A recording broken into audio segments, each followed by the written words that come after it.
that as low as you can go? Okay, thank you. Hello, is that as low as you can go?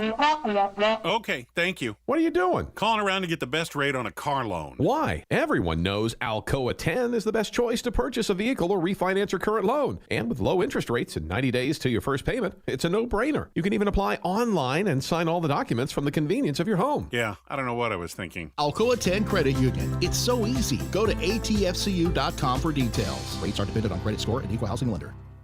With smartphones being such an integral part of our daily lives, it is truly an inconvenience when it doesn't work properly. It disrupts the normalcy of our day. When you go into the cell phone store to have it repaired, they just try to upsell you on a new phone. That's why the owner of iDrop, T. Keller, left those places and opened iDrop. His goal is a happy customer. T. Keller and the team will listen to what you have going on and work to solve the problem of your broken device in a way that best suits your needs. Instead of trying to upsell you on something that you just don't need. They don't just repair phones, they can service your laptop or PC as well as your Mac. Windows 7 support is over, but iDrop can help you transition to Windows 10. They have a 5-star rating on Google with hundreds of positive reviews. Let me say that again. I don't think y'all understand how big this is. They have a 5-star rating on Google. Their customer service really speaks for itself. So if you ever find yourself with a device that isn't performing as it should, give iDrop a call at 865-888-9740 or check them out on Facebook at iDrop of Knoxville. If man made it, they can fix it. Deep down the middle's got his man, and he's gone.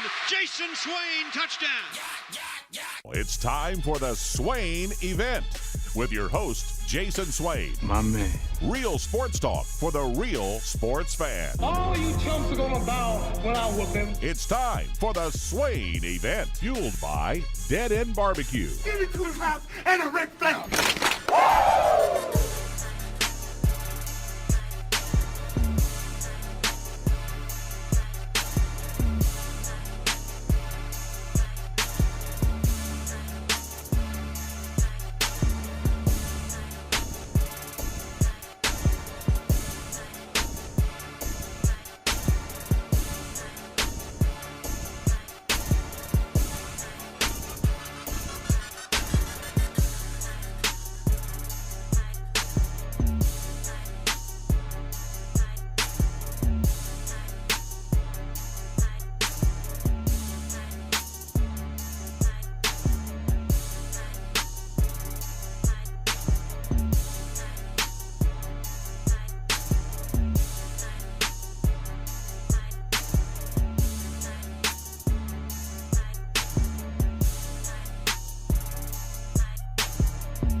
Swain Event, SwainEvent.com, fueled by Dead End Barbecue, top 100 barbecue restaurant in America. It is Monday, Ben McKee's favorite day of the week.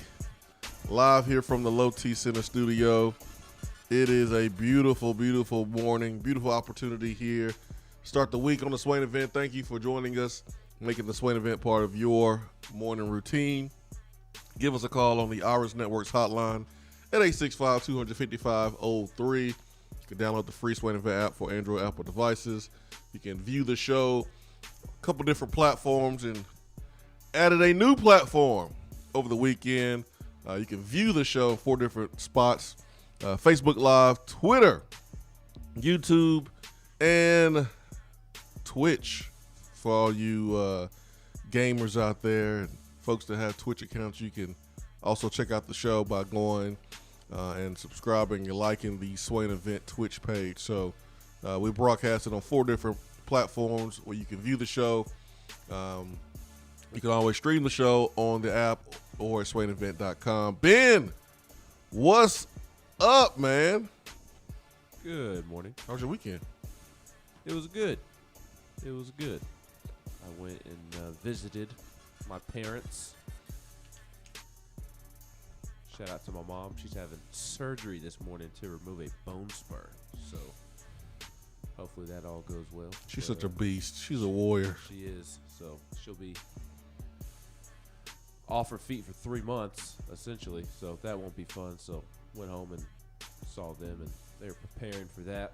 Wanted to watch the fight on Saturday night with my dad.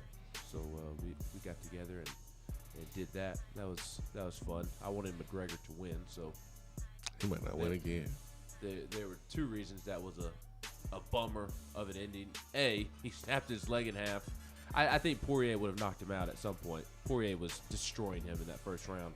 I think Poirier would have knocked him out at some point in that fight.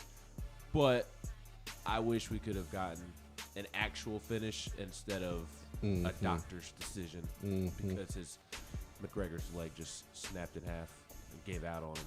So that stunk. And then also I did want McGregor to win. I really like Poirier. I really like McGregor. He's just one of the all-time entertainers, regardless of sport. And I think the UFC really needed him to win to keep drawing that attention because like you just kind of whispered under your breath, it looks like it may be over for McGregor. I don't know that we're ever going to see prime McGregor again. So that was fun. Got to go home and do that with my dad. Watch that with my dad. There were some other good fights.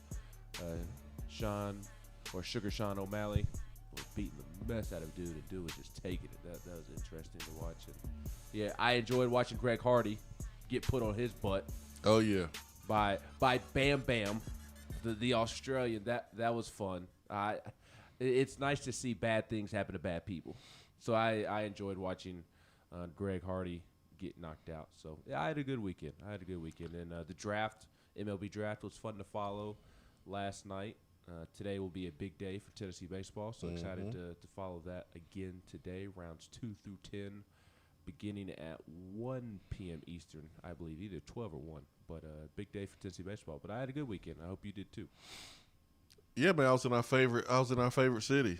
2 days out of the weekend. That's Chattanooga. Don't you love Chattanooga, Ben? I have truly reached the point to where I just dread going through Chattanooga, and that came at I tweeted that out on Friday, and that came as a surprise to a lot of people. Like, why are you just now dreading? No, like that I'm just now dreading going through. Well, you used to be able to time it up to where you could avoid the traffic. If you left at a particular time, you could avoid kind of the lunch traffic and slide through before work traffic, or you could leave early in the morning and not have to worry about it. You could leave later in the day and drive through in the evening, and you'd be perfectly fine.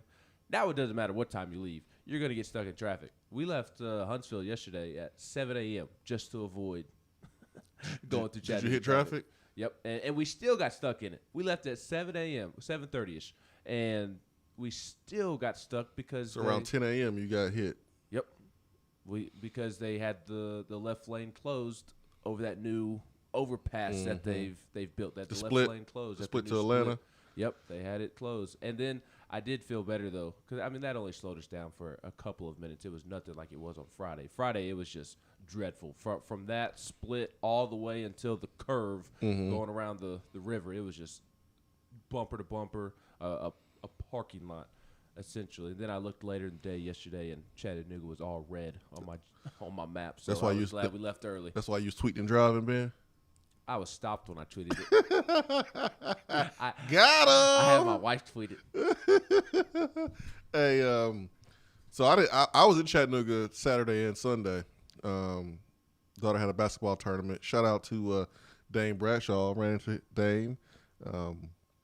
We have a mutual friend and one of the teammates of my daughter's team.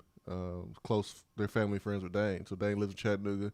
He came over to the game, and I was just sitting. I was basically sitting on a different side of the bleachers. We was on the same side, but just our friends were like in the middle. So I didn't even see him, to be honest. I was locked into the game, and he called my name. I was like, Dane, what's up, man? So it was really cool to see Dane Bradshaw, and anytime you get a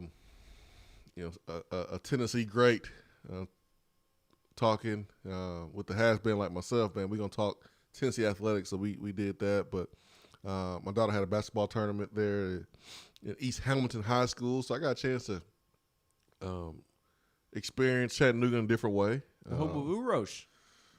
Oh yeah. Where you went? The GOAT. Yeah, the GOAT. Did Urosh. they have his jersey hanging on the wall? I think they might have. I just missed it. I'll say that. He didn't go to East Hamilton, did he? He went to Hamilton Heights. Yeah, so he didn't go to East Hamilton. That's probably why I missed it, man. That's why his jersey wasn't on the wall. Yeah, it's at the other high school. But I didn't really get into Chattanooga the way you get into Chattanooga when you're going home to Huntsville. I was on one side. When I go to visit Huntsville.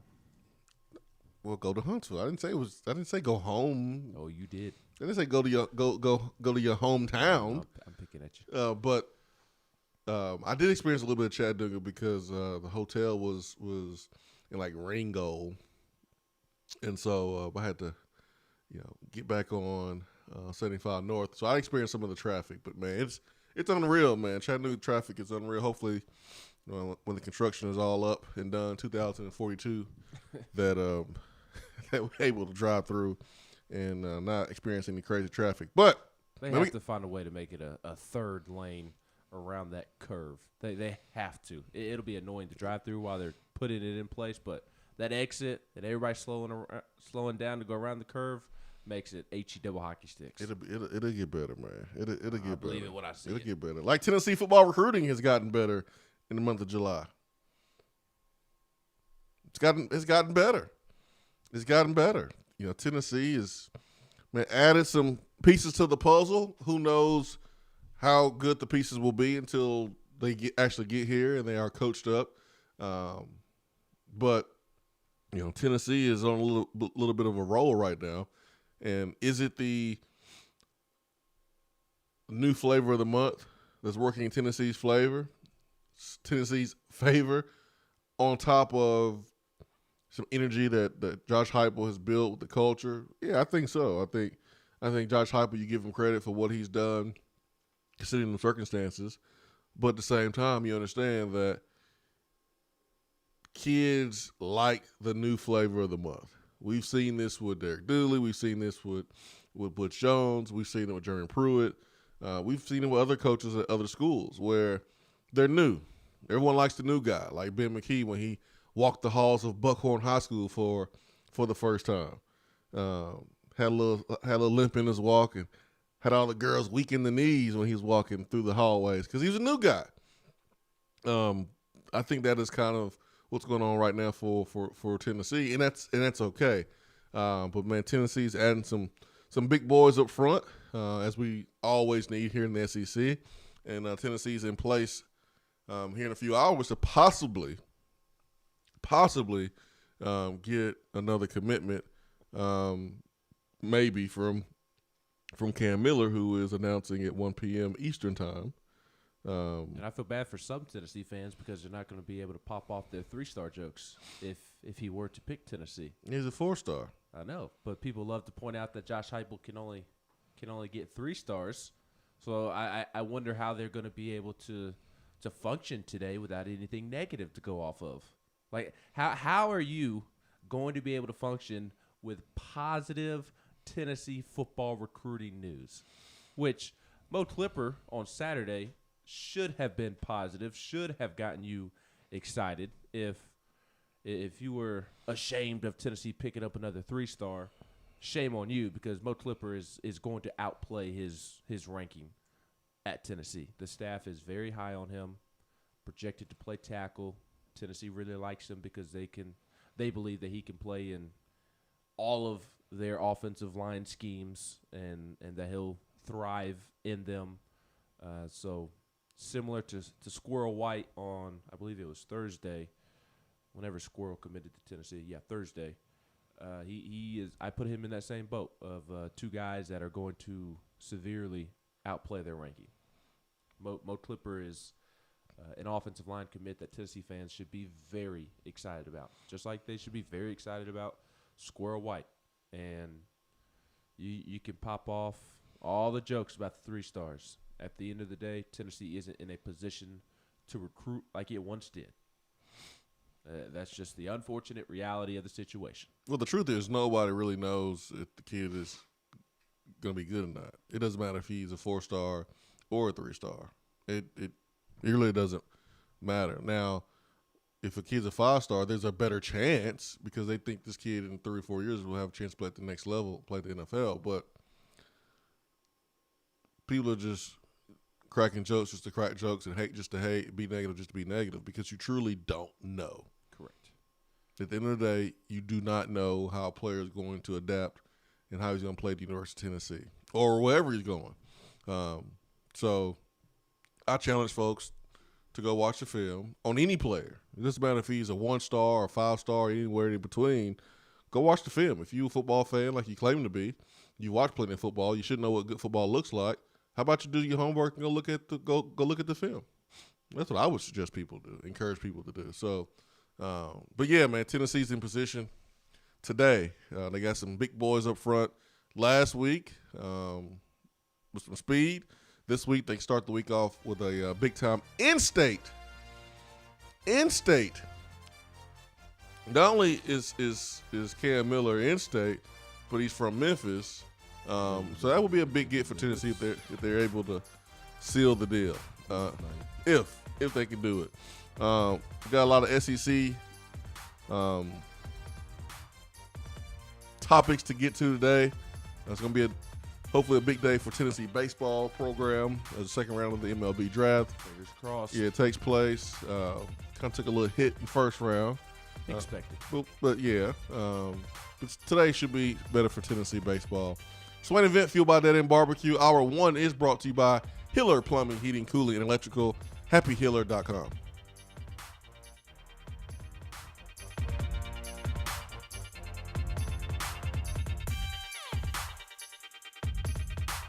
If you want to get in on the conversation, call the Iris Networks hotline at 865-200-5503. Grow your business with Iris Networks high-speed fiber internet. IrisNetworksUSA.com. JC's Tree and Landscaping Service specializes in quality tree work done at an affordable price.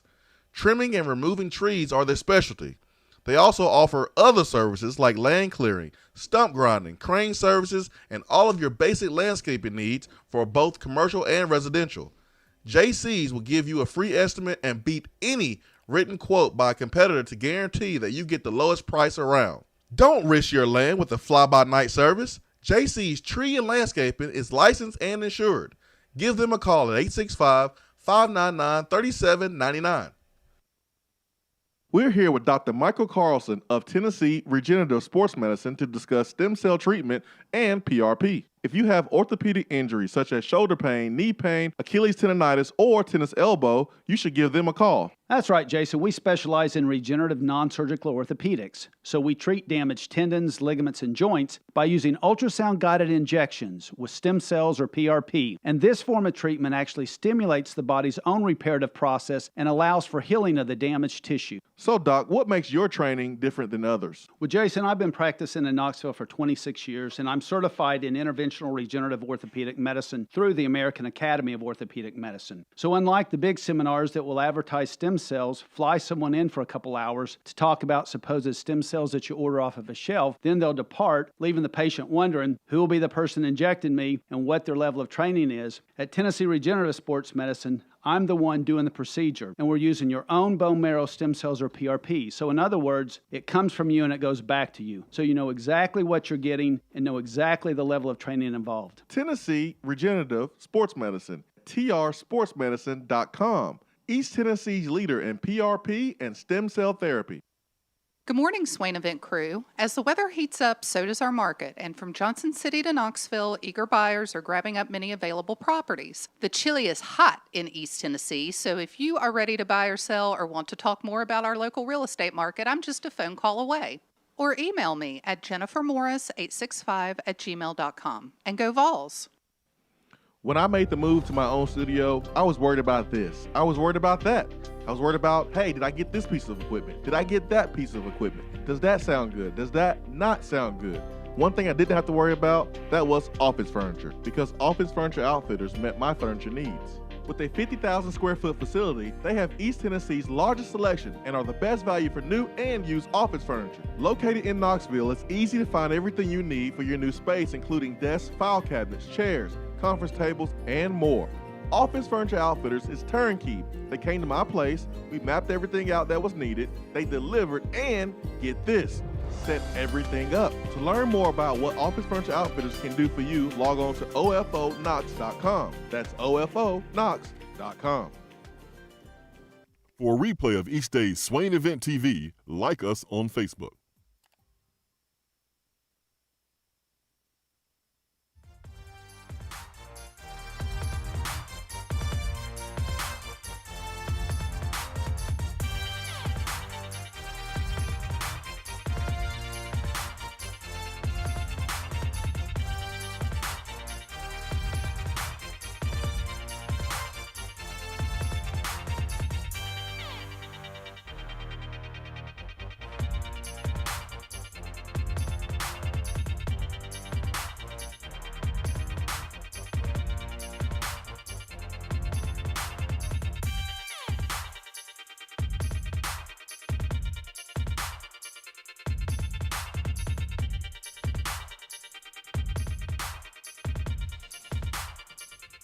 Big Mo Clipper, Maurice Jr., 6'4", 300,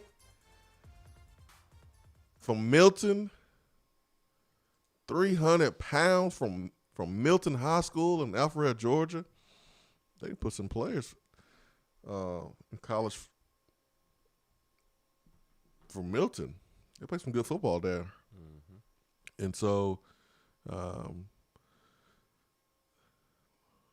he is one of the, let's see here, so many recruiting sites to keep up with now. Golly, so many recruiting sites to keep up with. There's another one coming. Ugh. How many tabs I got to have open for the recruiting services?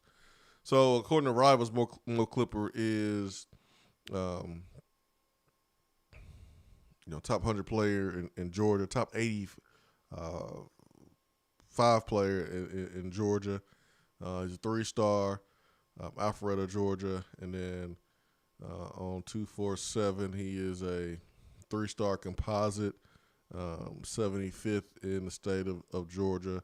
But man, if he's gonna play tackle, I'm assuming that Glenn Ellerby sees some athleticism in him, some feet in him. And if you're going to play tackle, you better be able to bend at the hips. Better be flexible, be able to move laterally. So I have not seen these guys at camp, but playing tackle coming in, I assume that's something that he's able to do. Tennessee has to reload on the front with big guys who are athletic. And who knows? You may have a guy that comes in a defensive lineman and may play offense. You may have a guy that comes in an offensive line and may play defense. You don't know. But one thing you better get is some guys that can compete at a high level, that takes pride in competing. Losing bothers them. And usually when you get a player from a good program like Milton, you can expect that. You better get some guys who are coachable, because as you're changing the culture, that's going to be very, very important. Of course, they got to be good, man. It can't be a scrub, so you got to be good. But I think there's a profile that Josh Heupel and his staff we need to set out to try to strive towards meeting of every player. You got to have these type of characteristics. And I think that's important as you're trying to build this program and culture, being at the forefront of the priority list. So, did you get a chance to talk to Mo Clipper? Did you talk to him? I did not speak to him. Okay. But I did speak to Adam Gorney, the National Recruiting Director for Rivals, and asked him, Adam, what Tennessee was getting in Mo Clipper. And he said that Mo Clipper plays right tackle for his high school, and he does an excellent job in both run and pass blocking, even though he's not completely dominant physically, the new Tennessee commit has light feet. He does a great job controlling defensive linemen once he gets his hands on them, and he can move, target, and hit people across the line as well. Clipper does a nice job controlling edge rushers, but doesn't smash them into the ground like some of the elite offensive linemen in this class. That does not concern me, though, because in Josh Heupel's offense, speed, athleticism, and movement will be more important than asserting your will physically. So that was Adam Gorney's thoughts on Mo Clipper. Adam Gorney, the National Recruiting Director for Rivals. Yeah, it's more – it's like, I was thinking about, that last comment about you won't see as much one-on-one domination as far as physically you're not going to see imposing. The Trey Smith finishes. Yeah, because the tempo, you're going to be beat by the team and the tempo more than probably the guy in front of you just dominating you for 60 minutes and physically imposing his will. The guy in front of you will beat you in Heupel's offense, but he's going to beat you by being in better condition. He's going to beat you by 1,000 cuts. That's how he's going to beat you. He's not going to beat you over the head with a hammer. He's going to slice you up 1,000 times, very, very small cuts, and that's what that offense on the tempo will do to you. So it's about getting players that fit what you do. And as long as they're good at what you do and they fit in the scheme of what you want to do schematically, that's what's important. So would Mo Clipper work in Chaney's offense and what Pruitt wanted to do? I don't know. Good players can work anywhere, to be honest. But sometimes you have players like a Mo Clipper that may be, right there in the middle. And sometimes it's about fits. Trey Knox is a heck of a dang player from Tennessee. He's at Arkansas. But at the time, Tennessee needed speed. So it's about fits. It's not like Trey Knox is not a dang good player. He's gonna be one of the best receivers in the conference when it's all said and done. But timing is important, and then fits are super important. So, Tennessee got a chance to bring in will be the fifth. I think that's the fifth commitment in July. The fourth high school commitment. The fifth, if you include Alabama transfer Brandon Turnage. We'll have a chance to, today, if you get Cam Miller, that would be the fifth, correct? Or that would be the fourth. The fifth high school. Yeah, that's what I meant. Yeah. Yes, the fifth high school. And you got a chance to get to 5. And I think it'll be at least 6 by the end of the month. So Tennessee is headed in the right direction. And I do believe that, given the circumstances, Josh Heupel is doing about the best job that he can. Have they been perfect? No. But given circumstances and Tennessee really being negatively recruited against with the NCAA investigation stuff, the fact that they've been able to go get some of these guys has been impressive to me.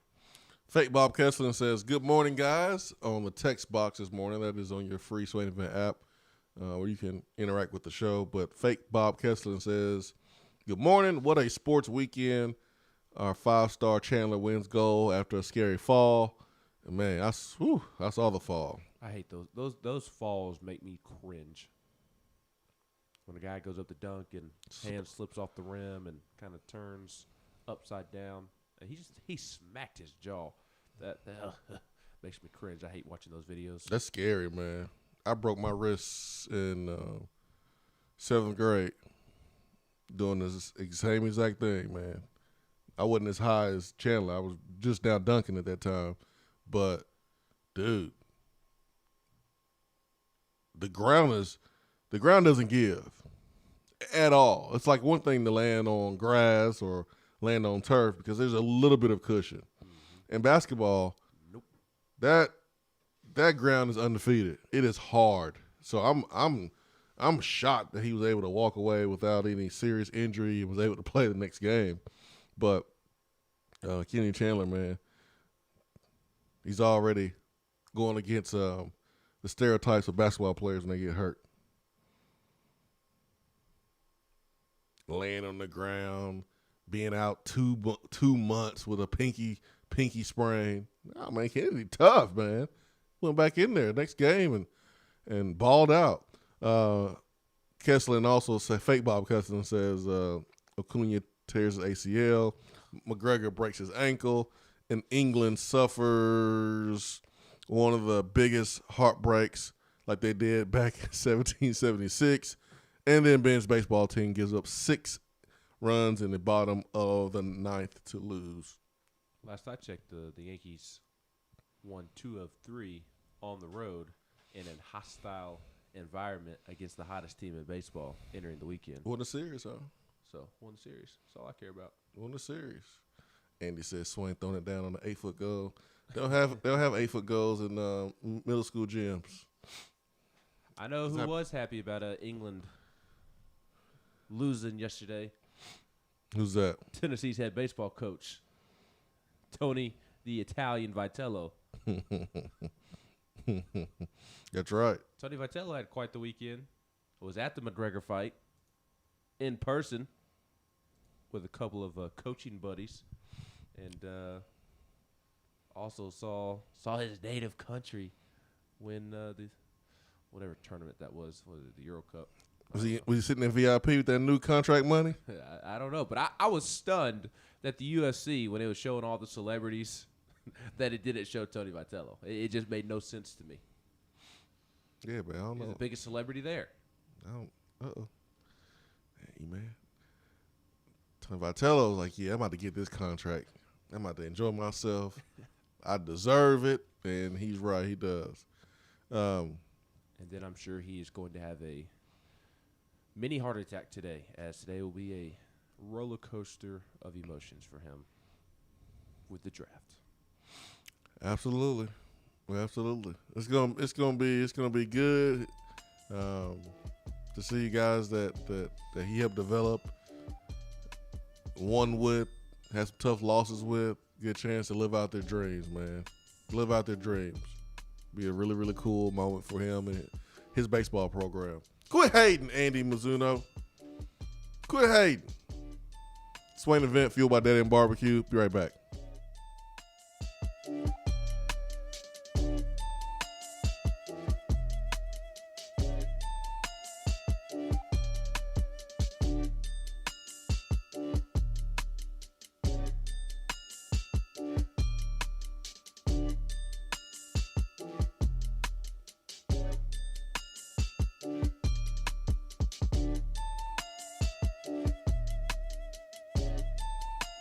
I'm Vince Moore, wide receiver, VFL 1991, and you're listening to the Swain Event.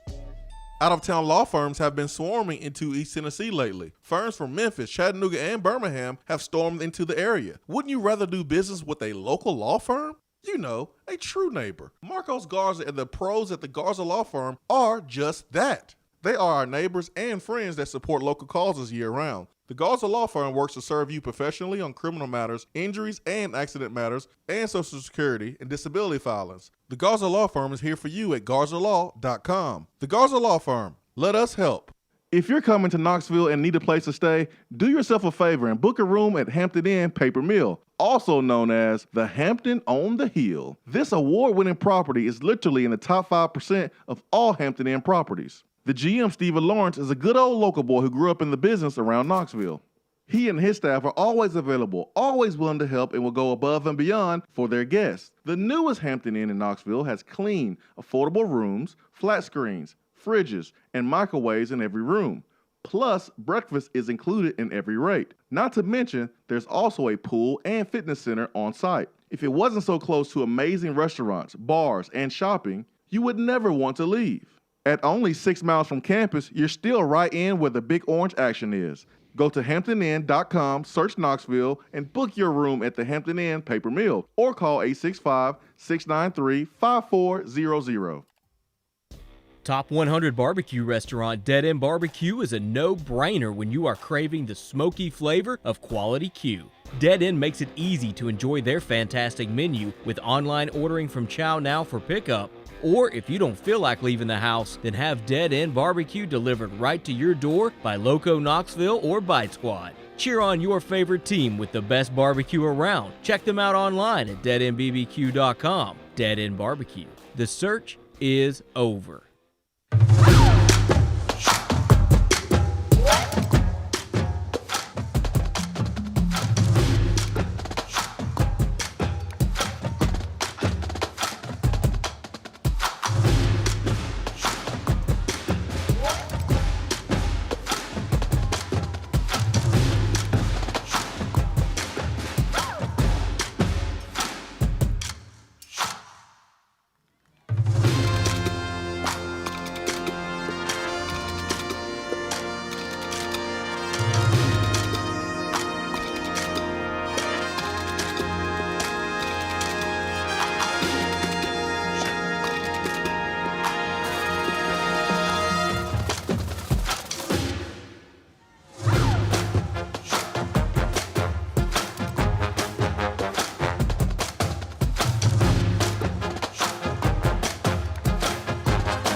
Around the SEC, live here from the Low T Center studio. Jason Swain, Ben McKee.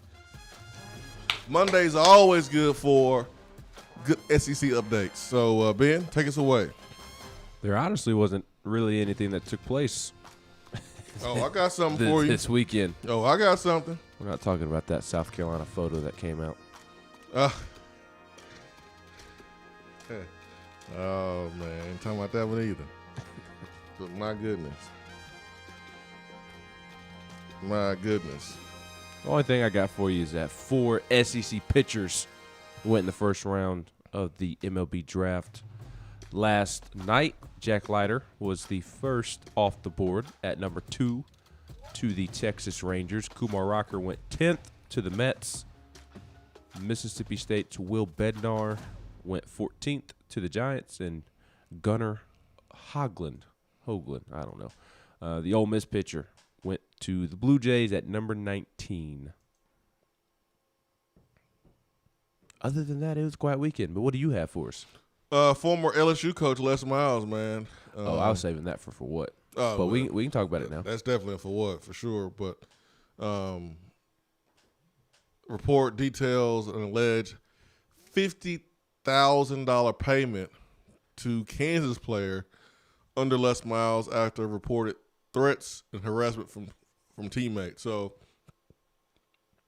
a player, Caperton Humphrey, the report suggests, said a feud between teammates escalated to the point they stormed into his apartment and threatened his family's safety. But after he told Kansas University a confidential settlement was reached, Humphrey said during one incident he had an argument with a pair of his teammates and the next day discovered that someone had loosened the lug nuts on one of his tires. So he filed a police report. Yo, what is going on at Kansas? And this happened, well, it didn't happen yesterday, but still, that's not how teammates are supposed to treat each other at all. Now, teammates fight. Like, I've seen my fair share of some fights, because you basically like brothers. You're around a bunch of other guys. You're gonna have disagreements and you're gonna have fights, but there's always a line you don't cross. You don't threaten a player's family, and this situation with the whole lug nut being loosened, that's just freaking scary, man. That is scary. But the final resolution for Kansas athletic department was agreeing to pay him more than $50,000 of benefits to go home after he reported the threats and harassment from teammates. Miles met with the player and 4 other football players and reportedly asked both sides to apologize, but neither side did. The players would decide to settle their differences on the field, pitting them against each other head on in full contact drills. Wow. The player, when interviewed, says, I came out of that meeting and I was like, man, blank this. They don't even want to talk to my family. They don't want to do anything to help me. Why sit in this misery and fear for my life over something dumb? Also, part of the issue was allegedly that player had told on other players for selling drugs. So that's a part of it too. So it's one of those situations where you're told to do the right thing, but doing the right thing costs you some locker room issues. And, we've seen that here actually, unfortunately, under some different circumstances. But remember when Les Miles was just considered a goofball? Yes. So innocent old goofball.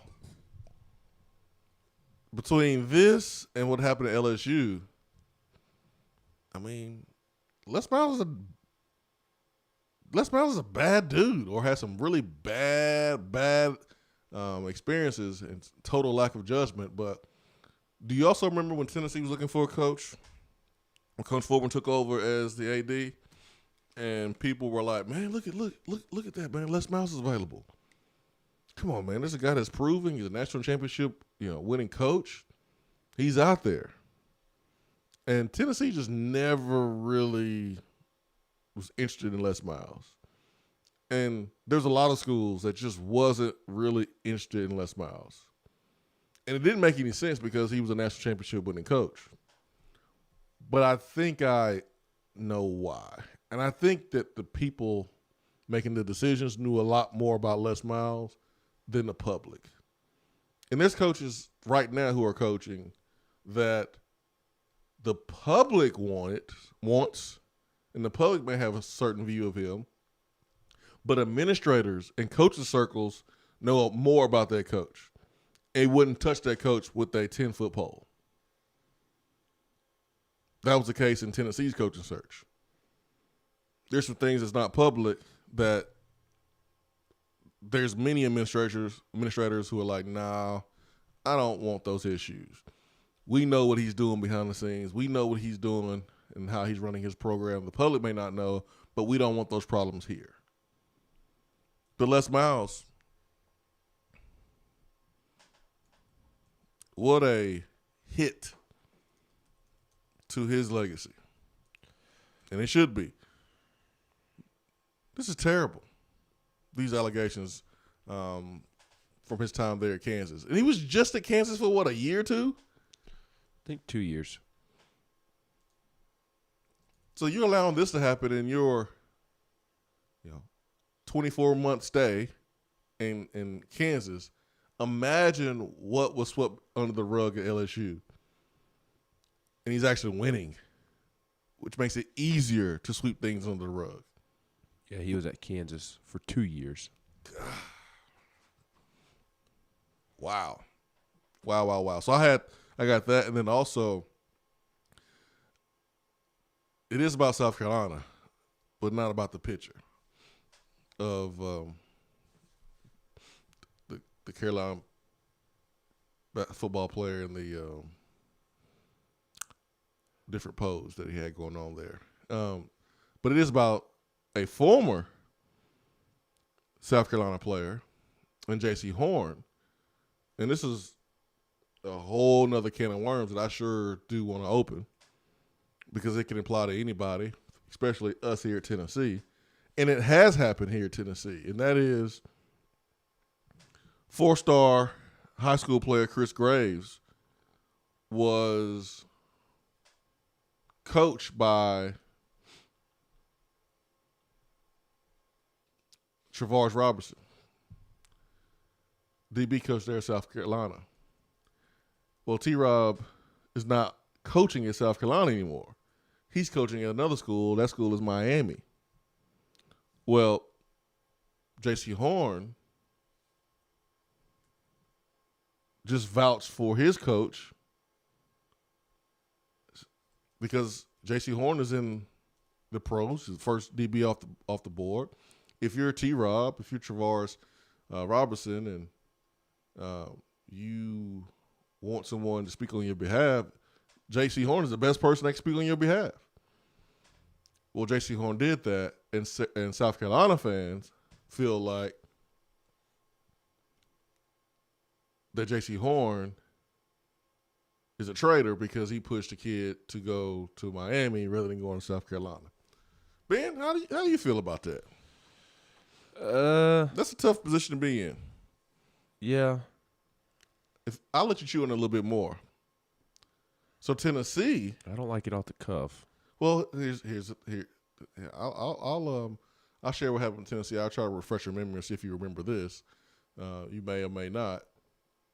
But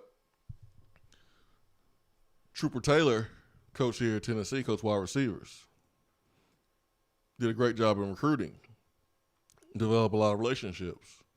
Well, Trooper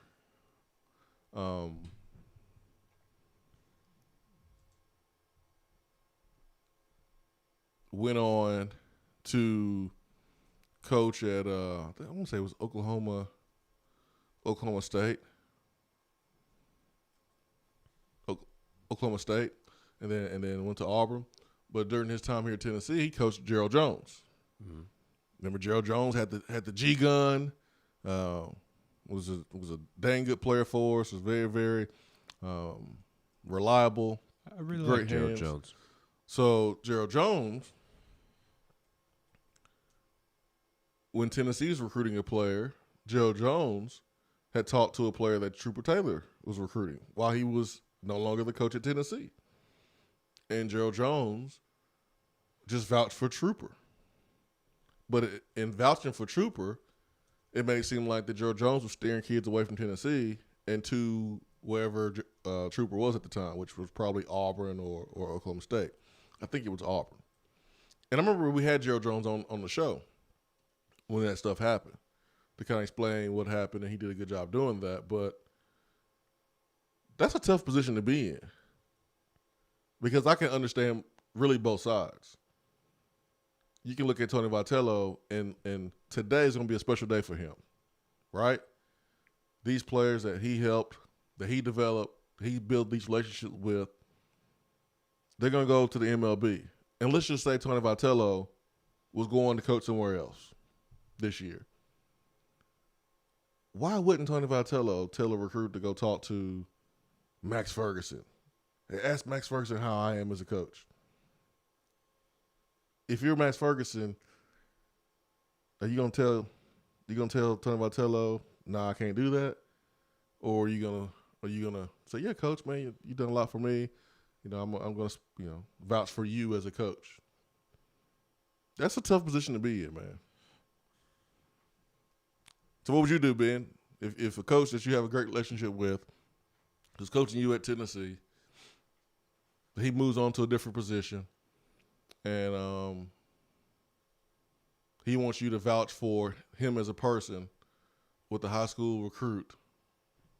What do you do? I would vouch for him. He's my coach. He's my coach, and if he treated me well and helped me get to where I am now, I would vouch for him. I wouldn't be where I am today without him. So I would absolutely vouch for him. So J.C. Horn's getting crap from South Carolina fans because they feel like that he's pushing kids to Miami rather than South Carolina. And fans got to understand, like, you have a legitimate gripe. Like, it's legitimate. I understand why you bothered if it appears that way. But you don't know what was said all in that conversation. The best way to do that, if you are ever put in that position as an athlete where a coach wants you to vouch for them, and it's not to push a kid towards your school that you play for, the best way to handle it is say, listen, I went to Tennessee. That's my school. I had a great experience. If it was my choice, I want you to go to Tennessee. But this coach that I had, he's one of the best. He's a big reason for why I am where I am today. And so I'm just vouching for my coach. I don't know about the place that he's at. I don't know anything about the head coach. I'm just telling you about my coach. I'm just being honest. And I think if you lead that way, if you present your side of it that way, you're honoring your coach, you're vouching for your coach in the right way, but you're also not pushing a kid away from your school to another school. Because then fans can't turn that around and go, oh, man, he just bitter. Oh, he just bitter. Look, man, he forgot where he came from. Oh, he got first round money, now he got drafted, and now he forget. And that's why a former player will feel a certain type of way about his old school. If South Carolina's not careful, which fans, don't mess this up. You got a first round player. You want to make sure he's happy because you want to be able to use him in recruiting. Don't piss him off, Carolina fans. You know what? Go ahead and piss him off. Call him a traitor. Call him names. Yeah, do that. And that way he won't come back to a game. That way, when the new coaches may, want to invite him to practice or invite him to an event, and he develops a relationship with the coaches may want him to vouch for his school. And he'll say, no, I'm good. But this is one of the reasons why sometimes a player gets bitter about his old school, is because they're put in this position and they're being blamed for something that they really, really, really didn't intentionally do, or even did themselves. So I thought that was fascinating. So those two things in the SEC grabbed my attention, Ben. Yeah, for sure. The Les Miles news at this point, it's not surprising, just because there has been so much that has come out about Les Miles. He appears to be a bad dude. I don't know. Maybe he's not a bad person, because there's also been a lot of good that Les Miles has done. But it at least seems to me, I'm fine with characterizing it as he let the pressure of a big-time college football job get the best of him and allow him to do things that he wouldn't typically do. I've seen enough from Les Miles publicly and heard him speak enough and seen different things that he has done to see clearly that he's not a bad person at heart. At his core, he's not a bad person. But, again, he's let the pressure of the LSU job and trying to pull off a miracle at Kansas get the best of him. I think that's pretty evident. And, unfortunately, I was not at all surprised. I don't know about you, but when this news came out over the weekend about his recent incident at Kansas, I was not at all surprised. Just because this is like the third or fourth, fifth thing that's come out since really his tenure at LSU has come to an end. And this is on top of allowing, a team to vote back a player on that punched the female in the face. I forget the running back's name a couple of years ago, but it was pre-Leonard Fournette. It was like a year or two pre-Leonard Fournette. I know Tennessee Tiger's listening, so maybe she can help us out there. LSU player did that? Yeah, there's an LSU running back. I thought that was the kid that went to Oklahoma. I mean, Joe Mixon did it too, but this is a LSU running back, like Jeremiah Hill. That's you talking about Jeremy Hill? Jeremy Hill. I think he punched a dude. I think was it that? I thought it was he sucker punched a guy in the parking lot. I thought he had an incident with a female as well. Maybe I'm wrong, but regardless, I mean, there were incidents in which Les Miles showed that he did not have the greatest control of his team and probably didn't make the best decision in hindsight on how to handle a couple of different situations. So I don't know about you, but I was not surprised when I saw this latest story come out over the weekend. No, I'm not surprised either. So, all right, Jeremy Hill, he's arrested a couple times. He missed the 2011 season after he was arrested on sexual assault charges. That's what it was.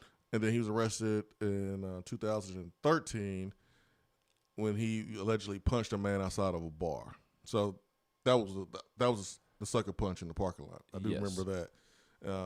So he's been arrested twice. I think the culmination of different incidents with Jeremiah Hill led to Les Miles putting it up to a team vote as to whether or not he should be back on the team or not. And Les, you're the head football coach. You have to make that decision, not your players.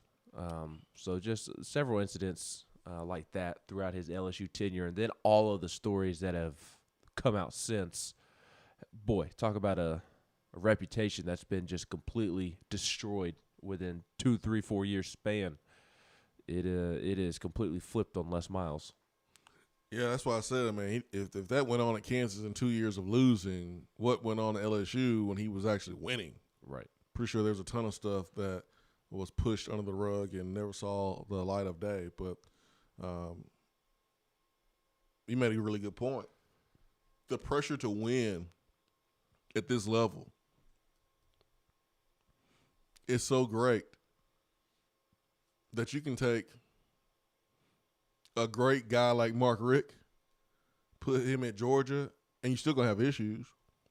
You're still going to have issues, and you're going to have to skate that fine line of doing what's best for the player or what's best for the football team.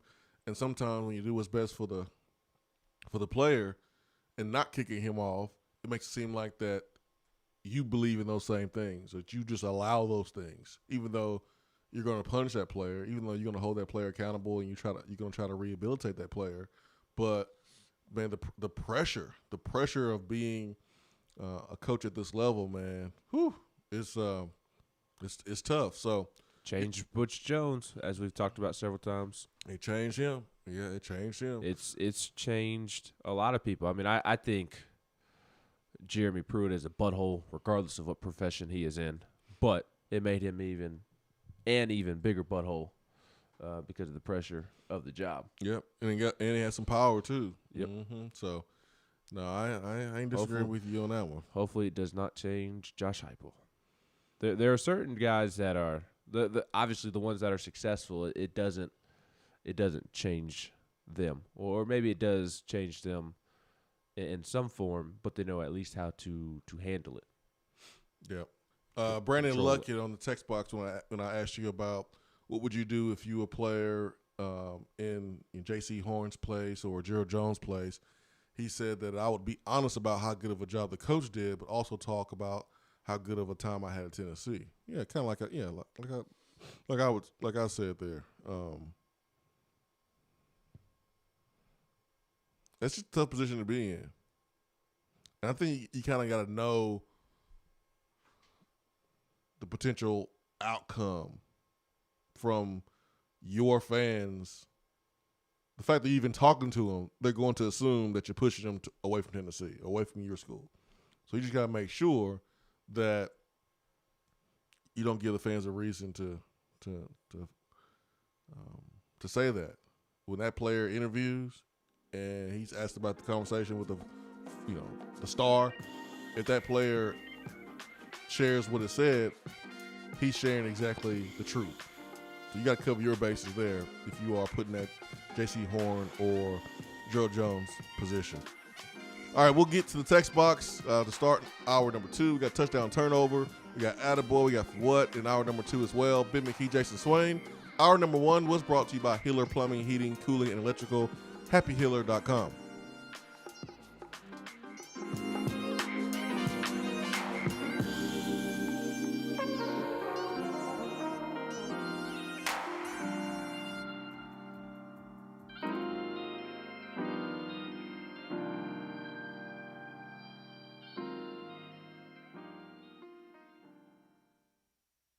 At work? Can't call in? Don't feel bad. You can talk to the guys on the text box. It's part of the free Swain Event app.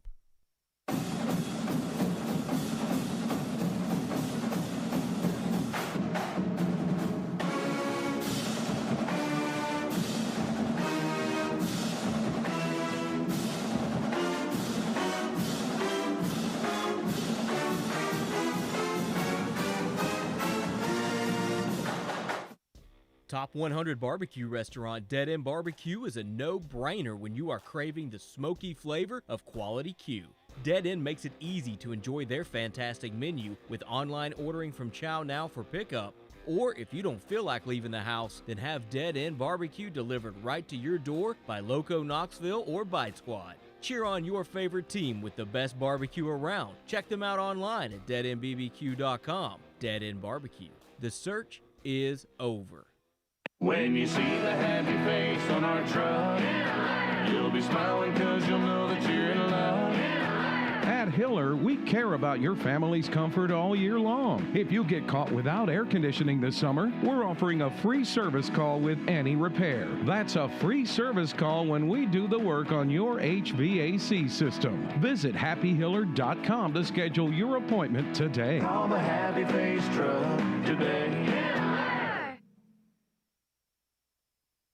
Hey there, Swain Event listeners. I'm excited to share my new Keller Williams Realty app so you can tour homes without leaving yours. Not only can you search for homes in specific areas and neighborhoods, you can also have access to real-time market snapshots on stats like average home price and days on market, plus commute times from your office, school zones, and much more. Download my app today and get the most accurate information on buying, selling, and investing in real estate in your area. Just search for the Keller Williams Realty app and click on More in the lower right-hand corner. Type in Jennifer Morris in the Your Agent search bar, then save and you're set. And as always, feel free to reach out at 865-257-7897 or email me at jennifermorris865@gmail.com. Is that as low as you can go? Okay, thank you. Hello, is that as low as you can go? Okay, thank you. What are you doing? Calling around to get the best rate on a car loan. Why? Everyone knows Alcoa 10 is the best choice to purchase a vehicle or refinance your current loan. And with low interest rates and 90 days to your first payment, it's a no-brainer. You can even apply online and sign all the documents from the convenience of your home. Yeah, I don't know what I was thinking. Alcoa 10 Credit Union. It's so easy. Go to atfcu.com for details. Rates are dependent on credit score and equal housing lender. Touchdown or turnover is backed by Alcoa 10 Federal Credit Union, a place where you belong.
Touchdown turnover, back by Alcoa 10 Federal Credit Union, a place where you belong. And for today's touchdown turnover, we're going Tennessee baseball, the Mlb Draft taking place, and the first round was yesterday. We saw some SEC players hit the first round. We saw two Vanderbilt pitchers hit the first round. A little surprised that Kumar fell all the way to 10. I was too. To the Mets. Now you got another reason not to like him. I know. Huh, Ben? That was my first thought. Well, at least I can continue to dislike him. Well, we know how you love players from rival teams to be on your team. We You know how you just totally forget about where they came from when they on your team. I just love it so much. Hey, listen, man, we got Roquan Smith, and I remember when we drafted him, I was so happy. And Leonard Floyd. I was like, hey, man, he on our team now. I don't care. Yeah, I still do not care about me tweeting out the Najee Harris gif. I can't help that y'all are emotional and get triggered about everything. You get down that hill if you want to. I will. When he comes out with a gif in a Pittsburgh Steelers uniform, I'll use that one. I was excited about them drafting Najee Harris. I was not excited about them drafting Alabama running back Najee Harris. I can't help that the only thing he's photographed in is Alabama stuff. Hey, man, do your thing, Ben. I will. I ain't going to judge you publicly. I don't care if you judge me. Go for it. But I will be judging you. Touchdown turnover. Tennessee will have a player drafted to your New York Yankees. I say turnover just because the odds are not in my favor or the Yankees' favor. But I sure hope that happens. It'd be cool to see one of the guys get drafted to my Yankees and be in the farm system and potentially play for the Yankees. That would be really cool. Now, what is in my favor is how many Vols are going to be drafted today. And there are going to be several. I think Max Ferguson is going to be drafted. And to backtrack a little bit, today's draft consists of rounds 2 through 10. So last night was the first round plus the compensatory picks. And then tonight is rounds 2 through 10. And then tomorrow is 11 through 20. And there will be several Tennessee players drafted today, and I'm sure there will be a couple tomorrow as well, but the majority of Vols who will be drafted will go today. And again, I think Max Ferguson will be the first one drafted in terms of Tennessee players. I think Jake Rucker will be drafted behind him, and then Connor Pavoloni, Liam Spence, they'll be drafted. Chad Dallas will be drafted. So that's 5 Vols that, in my opinion, will be drafted within the first 5 rounds of the MLB draft. I could see Pav and Spence going just outside the top 5 rounds. We'll see what happens there. But if I had to make a prediction, I think all 5 of those names that I mentioned will go in the top 5 rounds. And that's to be expected. Those guys are going to turn professional. They're going to sign. So no big surprise there. There's not really anybody on Tennessee's team that we're keeping an eye on. It's more of the signees that we're keeping an eye on. Tennessee dodged a bullet last night with Chase Burns, the 6'4", 230-pound, hard-throwing right-hander from Beach in Gallatin, there in the Mid-State, just outside of Nashville. He did not get drafted in the first round, so that was big because I've heard it's first round or bust for him. If he doesn't get drafted in the first round, then he's coming to Tennessee. But a team could still give Chase Burns first-round money, so I don't think Tennessee is completely out of danger yet with Chase Burns. But last night was a good development for Tennessee in that regard. And then the other name to watch is Ryan Spikes, the shortstop from the Atlanta area. Tennessee's coaching staff is just absolutely in love with him, and I think if he makes it to campus, he's going to be a star in the SEC. Could be Tennessee's starting shortstop as a true freshman. He just does everything so well. He's an absolute stud, and he has an awesome name. He's a baseball player, and his name's Ryan Spikes. Like it's meant to be. So that's kind of what we're watching for today. It'll be a big day in regards to Chase Burns and Ryan Spikes, because those are 2 guys that should be in the starting lineup next season for Tennessee, or at least competing for a lot of playing time. And there's other names to watch. Christian Moore, he's a infielder from Brooklyn, but sounds like he is going to sign regardless of where he's drafted, and just is in the mindset of turning professional regardless. And then Seth Stevenson, a junior college middle infielder, shortstop from Texas, seems like he is content on signing as well, regardless of where he is selected.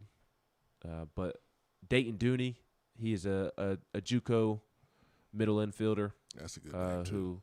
Who Tennessee needs to have things go well. I lean towards him making it to campus, but you just never know with the draft and who tries to overpay a kid to, quote, buy them out of their commitment and prevent them from coming to school. So he's a name that Tennessee needs to have some luck with. He's a guy that will probably be in the starting lineup. Logan Chambers, he could technically be drafted, but he's already on campus. He's the kid that picked Tennessee over Arkansas, JUCO All-American, the one that kind of sparked the rift between Tony Vitello and Dave Van Horn. He could technically be drafted, but he's already on campus, and I fully expect him to be here next year. So a lot to watch for today. You're watching to see where the current Vols end up. And, you know, Sean Hunley, he's a guy that could come back depending on where he's drafted today. So that is a current Vol to keep an eye out on. But everybody else is I mean, you're not going to turn down top 5 rounds, those guys that I mentioned earlier. That's what I was going to ask you. I mean, what round would it make it hard for a high school player to actually go to your professional baseball team rather than going to college? What round? And I know it depends on the player's financial situation and stuff too, but like most cases, which round is kind of that round where it's like, hey man, it's hard to turn down that money. Go ahead and take advantage of the opportunity rather than going to school. I mean, it truly is case-by-case basis because everybody has things that they care about more than somebody else.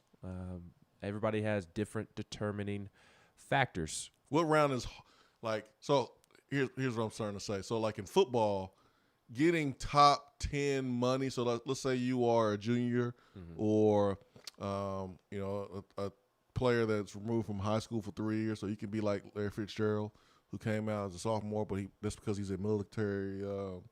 He's at like a military school out of high school. So like, let's say you get a report back, and it says, or you get drafted or whatever in football, and it's top 10 money. That's hard to turn down. But we've seen guys like Matt Leinart go back and then lose money. So in baseball, what round would you say is pretty close to what football will be, first round, hard to pass up type of money? That is the better way to classify it, is by money. That's how a lot of these guys look at it than where they're drafted. They're more concerned about how much money they're going to get to sign rather than where they are drafted. Like Kubar Rocker was drafted 10th, but he's going to get top 5 money. Even though he was drafted 10th and the 10th pick has a slot value, a designated slot value, whatever, he's going to get top 5 pick type of money because he has that type of leverage. And like Brady House, the Tennessee signee, the shortstop from Georgia, he was expected to go 3 through 7, but because the Pirates didn't go with the shortstop out of Cali, the high school shortstop, I'm blanking on his name. The onslaught of shortstops being drafted got pushed back a little bit because the Pirates went with the catcher from Louisville. Then Jack Leiter went second. I think another pitcher went third. I think a high school arm went third. So shortstops didn't start getting drafted until 4th by the Red Sox. And then you had a couple of shortstops go, and so that pushed back Brady House to the 11th pick, and everybody saw him sliding there because he was supposed to go between 3 and 7. All of a sudden, the top 10 picks have been made, and Brady House hasn't been selected. So everybody started to think, okay, well, maybe Tennessee has a chance to get Brady House to campus, and that was never the case. Brady House was always never coming to Tennessee. And that's the case even despite him falling out of the top 10. It's the case because of the money that he's still asking for, and the Nationals are going to be willing to give him that money. So like a guy like Chase Burns, you can kind of dumb it down and say first round or bust, but it's more so with the money. Like it's first round money, or I'm going to school, because I can go to school for 3 years, get developed by Frank Anderson, and turn into a bona fide first round pick. Chris Burke had a great tweet last night saying exactly that there's already been 2 pitchers who could have been fairly high draft picks out of high school, decided to go to college, and now they're definitive first-round picks. So Chase Burns, the big right-hander from Beach there in the mid-state, he's asking for first-round money, and although the first round is over, there are teams that could still give him that first-round money in the second round, even though it's not the first round. And there are teams that the MLB draft is so strange, and it's not cut and dry. There are teams that will not necessarily draft the caliber player of like the 8th overall pick to save money so that they can use that money later in the draft to try and buy a high school kid out of a commitment. Gotcha. So like the guy that they draft 8th overall is still like a first round talent, but not really viewed as the 8th best prospect on the board. Gotcha. But they get somebody that's a little lower on the board, still a first round talent, and they do that in order to save money because they won't have to sign the guy for as much money as the predetermined slot value is, and then they take that money that they save and they put it towards buying somebody out of their high school commitment in the 2nd, 3rd, or 4th round. So that could still potentially happen for Chase Burns. So it's all, obviously everybody has, there's guys like Seth Stevenson and Christian Moore who are just dead set on going and turning professional. So it's just all a case-by-case basis. So I was looking at like the slotted money for Major League Baseball versus NFL football, and so on Baseball America, I found where like first round money, you're gonna get over 7 figures.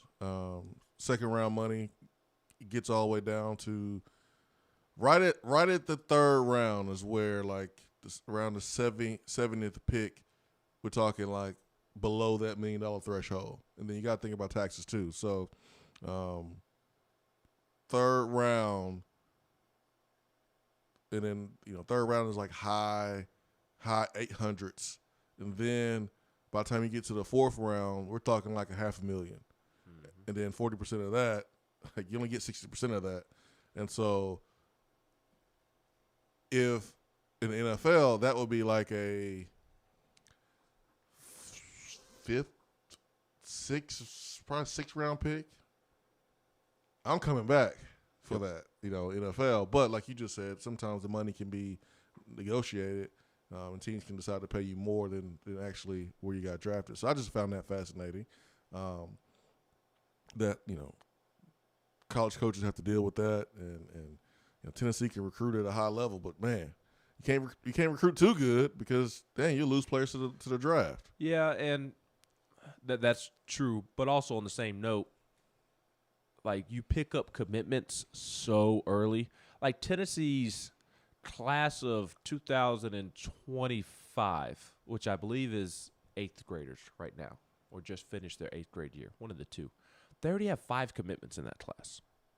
They already have 5 commitments. The next 3 recruiting classes for Tennessee are pretty much already filled out.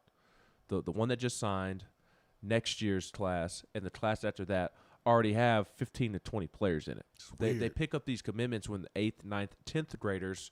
And so like Brady House, he was a senior this year, and Tennessee got his commitment back in 2018.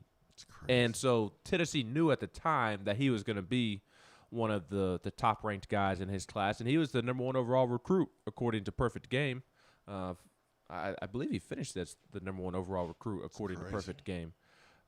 But even though you can't, like, recruit too well, like you just said, Tennessee has known since 2018 that the likelihood of Brady House making it to campus was slim to none. Yeah. And so you have had plenty of time to go out and come up with backup plans. And so they went out and got Ryan Spikes. They went out and got Seth Stevenson. They went out and got Dayton Dooney. And I mean, you technically still have Logan Steenstra on the roster as we speak. So they've had plenty of times to make other additions in case Brady House doesn't make it to campus. And now you're hoping that one of Ryan Spikes, Christian Moore, Seth Stevenson make it to campus. And this is why Tony Vitello is extremely nervous today. I mean, pray for Tony Vitello today because he is – it's going to be a long day for Tony Vitello because the three I just mentioned, Spikes, Christian Moore from Brooklyn, Dayton Dooney, the JUCO guy, Stevenson seems pretty content on just turning professional. It sounds like he's as good as gone. We'll see what happens there. And then the other two are kind of up in the air. Dooney, I think, ultimately makes it to campus, but, again, you just never know with the draft. And then Spikes is the one that Spikes and Burns are the two that everybody is just over the top concerned about because Ryan Spikes, his draft stock the last month or two has just skyrocketed. He went over to the Mlb Draft Combine in North Carolina a couple weeks ago and just lit the world on fire. And it sounds like he's asking for first, second-round money. That's what it's going to take for him to not come to Tennessee. And his stock has been skyrocketing to the point to where he could end up as a second-round pick today. And there were a lot of shortstops drafted last night. And if you have a lot of shortstops drafted, that means the other shortstops on the board, they're moving up, obviously, because others have been drafted. So you're hoping that you can hold on to one of those guys because they're likely one of your starters, to be quite honest. So Tennessee knew in 2018 that Brady House was likely never going to make it to campus, so they've had plenty of time to recruit other options. And also, like, people were kind of confused as to why you even try with those type of players. Well, you never technically know what may happen with a prospect. Brady House in 2018, you think he's going to be a top pick when his draft year comes around, but you just never know. He may fall out of the first round, may be kind of on that brink of being a first-round pick, and he decide to come to school. So you just don't know. That's why you take that commitment, and then you just come up with backup plans along the way. I don't mean to be long-winded, but the draft is just so many moving pieces. It's truly chaotic. I had this for also touchdown turnover. Which team does a Tennessee player land on first, Yankees or Red Sox? With my luck, it'll be the Red Sox. With my luck, it'll be the Red Sox. I was hoping that Brady House would not go to the Red Sox at fourth. So boy, that'd been hard for you. That would have been hard for me. The next Mookie Betts. Huh? I said he would have been the next Mookie Betts, man. A Tennessee committed player that went to the majors and ended up on your most hated rival team. Yes, that would have been the next Mookie Betts. And I hated Mookie Betts playing for the Red Sox because I genuinely love watching Mookie Betts play baseball. Plus, he's a Tennessee guy, so hard to root against him. And Major League Baseball has had luck of late with Tennessee signees who didn't make it to campus. Mookie Betts, obviously, MVP, World Series champion, one of the top 5 players in baseball, arguably the best player in baseball. So Mookie Betts was successful. And then Cabrian Hayes, he's the big name that signed with Tennessee under Dave Serrano, but was a first-round pick. I think he was top 10, top 15, somewhere in there, but he was a first-round pick and never made it to campus. He's one of the bright young prospects in baseball right now, and he plays third base for the Pirates. So if that trend continues, then Brady House is going to be a household name for the Nationals, which we're talking about, me trying to avoid the Red Sox drafting Brady House. Well, the Braves fans don't like the Nationals. Braves can't stand the Nationals. They're in the same division, and Brady House got drafted by the Nationals. So I avoided it, but the many Braves fans listening did not avoid it. So I feel bad for you Braves fans, especially if he turns into a stud. He'll go to the White Sox. We'll get a Tennessee Vol in the White Sox. You know, so that's what we do. You know, The White Sox drafted a high school shortstop from Maryland, I believe, last night. You gave me crap about my Bears not having Vol because your Steelers got all the Vols. Well, hey man, I don't see any Vols on the Yankees, and we got some on the White Sox. We've had who? Oh, Garrett Crochet. That's right. My mom went play. Yeah. We've had some Vols on the Yankees in recent years. Alan Cockrell. What about now? Former Tennessee quarterback was the hitting coach. What about now? Not right now. I'm just saying that's probably why. Until today. It's gonna change today, Which right? I guess technically they still wouldn't be on the Yankees, but we've had Chase Headley. It's in the organization, so to speak. Yeah, as far as I know, we don't have a single Vol in the Yankees organization. That's the problem, man. Need some orange flair. The only thing orange up in New York is former Tennessee coaches. All right, the Mets, the Knicks, and Islanders, and former Tennessee coaches. Yep, on the Giant squad. That's about it. So that's the problem with the Yankees, man. All right, let me get to the text box. Back to the text box.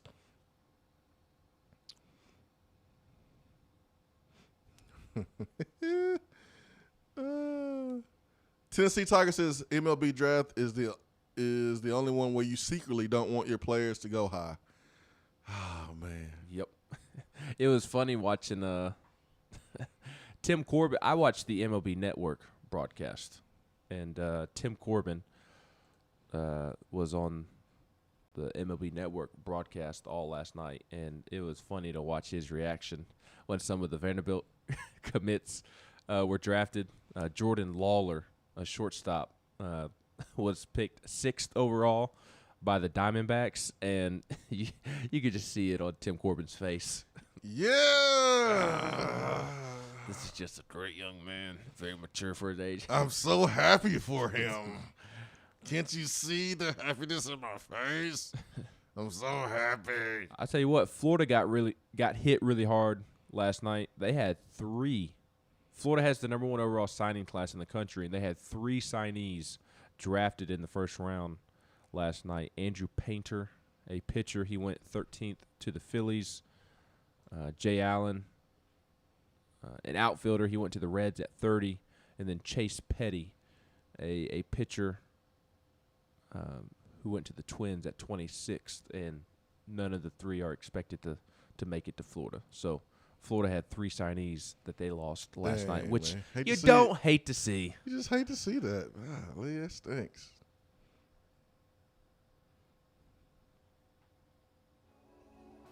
Todd says, Ben, you still recruit those top prospects because you never know when one will pull a Dylan Cruz move and actually show up to campus. That's right. It's the Blade Tidwell. Now, Blade Tidwell wasn't as highly thought of as Brady House, but Blade Tidwell was a guy who could have snuck into the first round last year and was asking for first round money, and it reached a point in the draft in which he thought it was more. He thought it was better for his career to come to Tennessee. He would have been a late first-round pick last year, early second round, if he wasn't asking for so much money.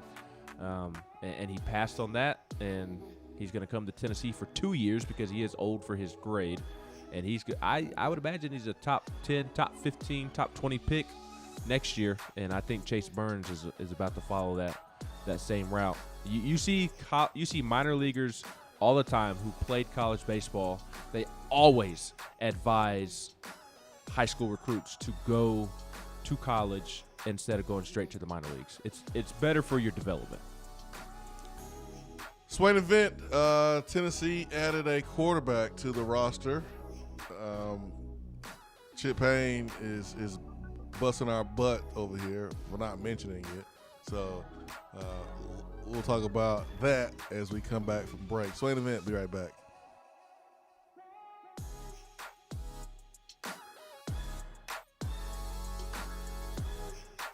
While the other guys are taking guesses, the Swain Event is taking you behind the scenes and in the huddle every morning from 7 till 10 right here.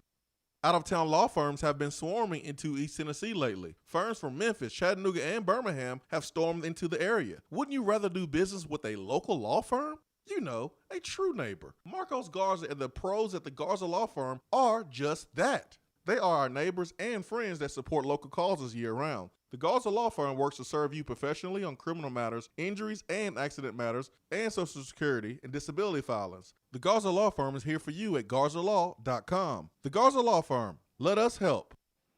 When I made the move to my own studio, I was worried about this. I was worried about that. I was worried about, hey, did I get this piece of equipment? Did I get that piece of equipment? Does that sound good? Does that not sound good? One thing I didn't have to worry about, that was office furniture, because Office Furniture Outfitters met my furniture needs. With a 50,000 square foot facility, they have East Tennessee's largest selection and are the best value for new and used office furniture. Located in Knoxville, it's easy to find everything you need for your new space, including desks, file cabinets, chairs, conference tables, and more. Office Furniture Outfitters is turnkey. They came to my place, we mapped everything out that was needed, they delivered, and get this, set everything up. To learn more about what Office Furniture Outfitters can do for you, log on to ofonox.com. That's ofonox.com. It's a new season, which means it's time to rep your team in new ways with gear from Game Time Sidekicks. Rep the Vols with every sip with a new tie-dye tumbler or bottle. They also have a new NFL Players Association product line, so you can support your favorite VFL on Sundays. Want to put your own flair on a tumbler? Game Time Sidekicks has you covered with options to add your own text or even a monogram on the back of your favorite team tumbler. To check out everything that Game Time Sidekicks has to offer, go to GameTimeSidekicks.com. Carry your team with Game Time Sidekicks.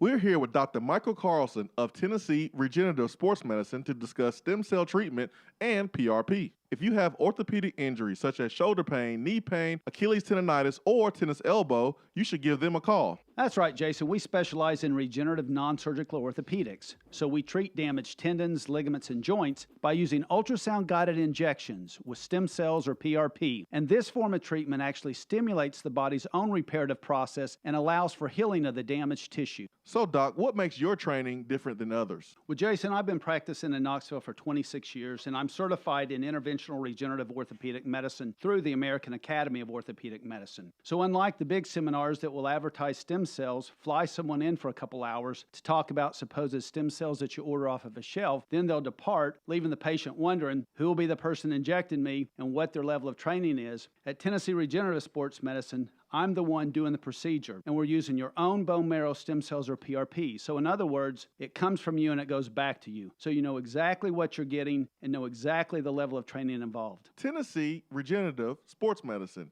trsportsmedicine.com. East Tennessee's leader in PRP and stem cell therapy.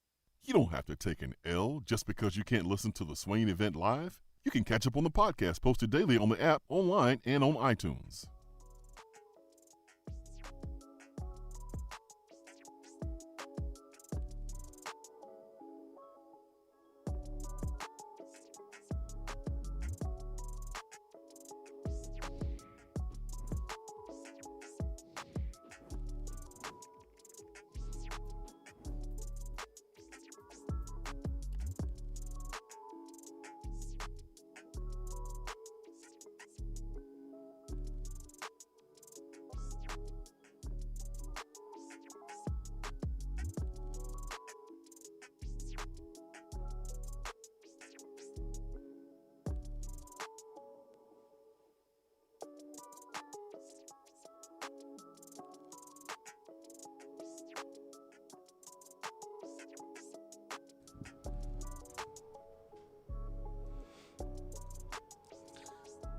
Swain Event fueled by Dead End Barbecue. Ben McKee, Jason Swain, live here from the Low T Center studio. I can confirm that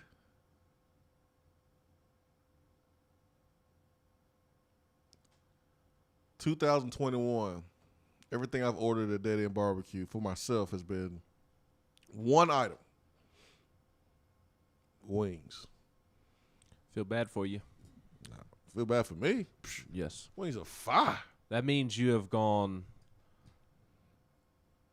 6.5 months without the Bernie Mac, without the Mac Attack, without anything else. And as great as the wings are at Dead End, I feel bad for you. that you are missing out on so many other great food items on their menu. Man, I just want dead end wings, man. When I go, I look at the menu. I want to do something different. But 2021, man, is a year of wings. This is why you order something and they get a side of wings to go with it.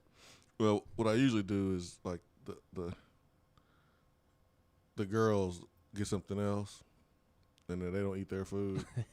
I just kind of nibble off their plate. Mm-hmm. So what I've ordered has been wings, but the youngest ones they shared a Mac Attack, which is Texas toast with pinto mac and cheese and brisket, pork or chicken. Mm-hmm. So we always go with the brisket. So I had a little bit of that. My oldest daughter had the barbecue quesadillas, and so I usually dibble and dabble. But for me, I'm ordering the wings, man. That's my go-to. Dead hot wings with ranch. That's my go-to at Dead End Barbecue right now. It is what it is. Anyways, Tennessee added another quarterback to the roster. Gaston Moore from Central Florida. Gaston Moore had walked on at Central Florida. April 30th, he tweeted out that he would like to thank the coaching staff and entered the portal. Well, he is here at Tennessee, and he's going to be walking on here as well, starting off. My personal opinion, and remember, opinions are formed by the amount of information that you have. So take that for what it's worth. And remember what opinions are like. Well, everybody's got one. Everyone got one? Well, yeah. Well, my opinion is based on the information that I have. That is a walk-on? Well, I mean, yeah.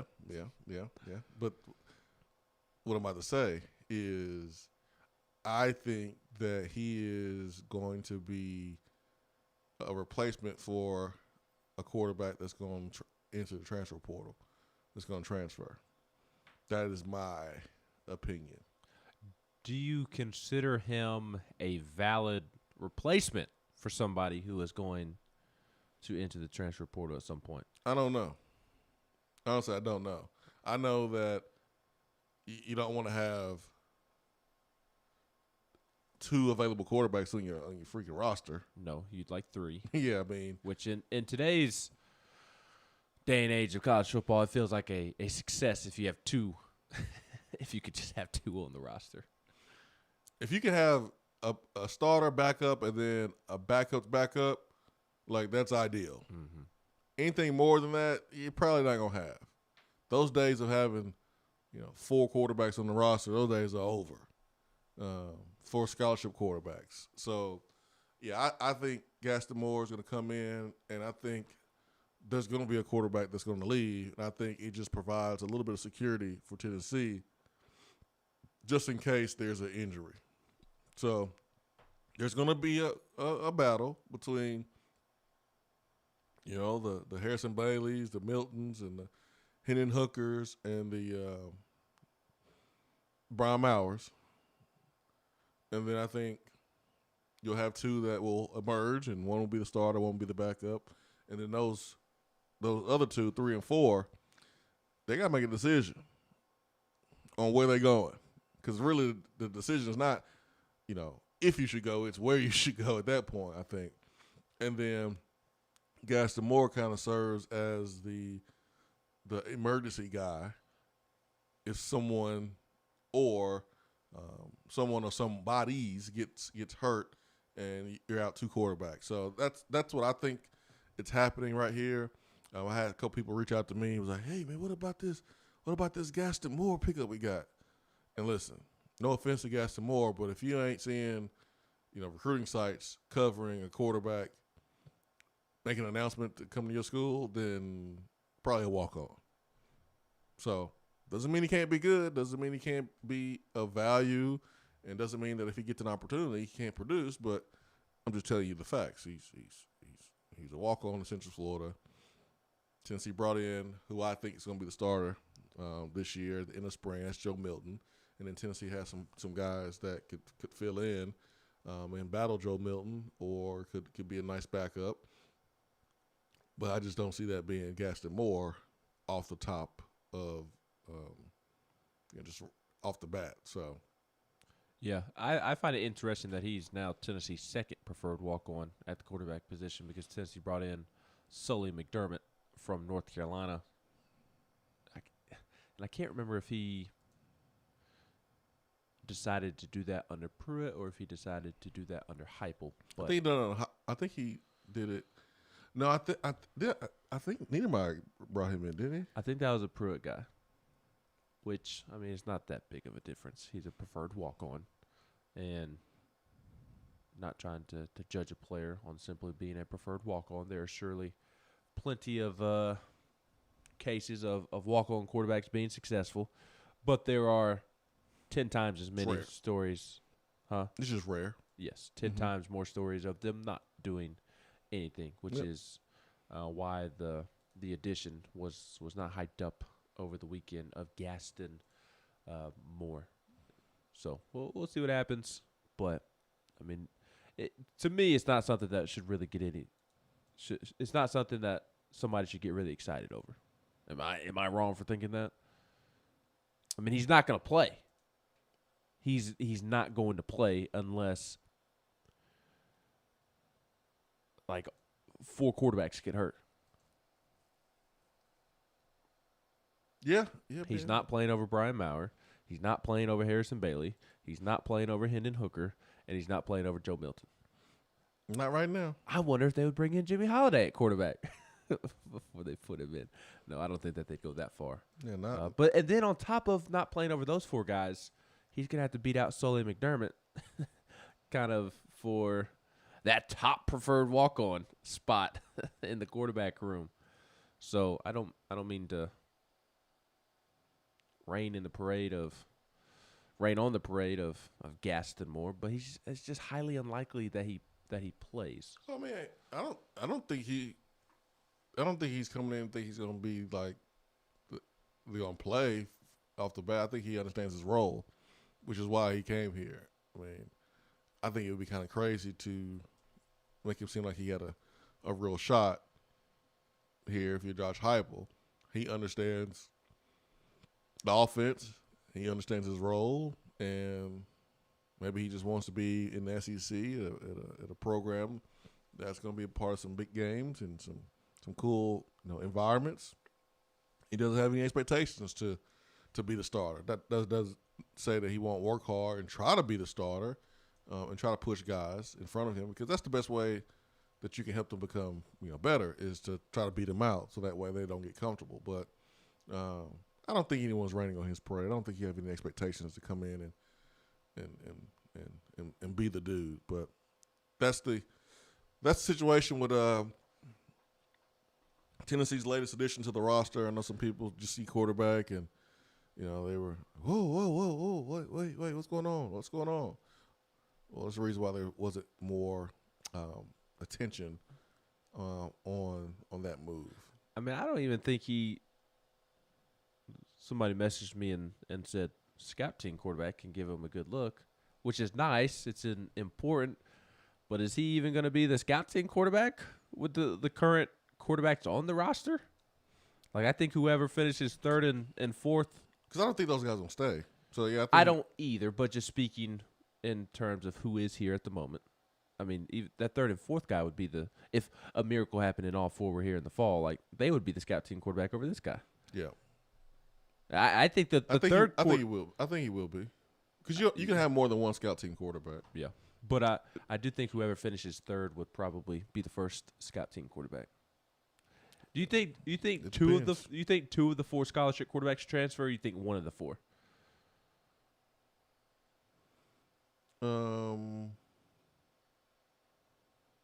I'm pretty certain one will. Yes, Yeah. I think one will as well. I wonder if there will be 2 that transfer, because then all of a sudden, okay, then we can revisit this conversation. And I mean, he's 2 plays away from having to play a walk-on quarterback, whether it be solely McDermott or Gaston Moore, then this conversation becomes way more important than we initially thought it was. And, I mean, it was 1 or 2 off seasons ago that you and I had a conversation about guys in that room needing to be ready because, I mean, go back and look at the last decade of quarterback injuries. A second and third quarterback has had to play in several years because of injury. Starting, at least I go back to when Tyler Bray broke his thumb on a helmet. He had to play multiple quarterbacks that year. 13, Worley got hurt. 14 was just Worley got hurt. Mm-hmm. Because Worley hurt his thumb in 13 too. Yeah, Worley hurt. And then 14 was the shoulder where Butch trotted him out there like a scarecrow. Yeah, in practice. 15, Dobbs was pretty durable. Mm-hmm. So you didn't have to bring anybody in for Dobbs injury-wise. So 15, 16, you were okay. But 17, JG got hurt. Mm-hmm. Will McBride had to play. Mm-hmm. That was out the door when he left the team. 18, JG was banged up. I don't want to talk about that no more. Yeah, I was just speaking to injuries.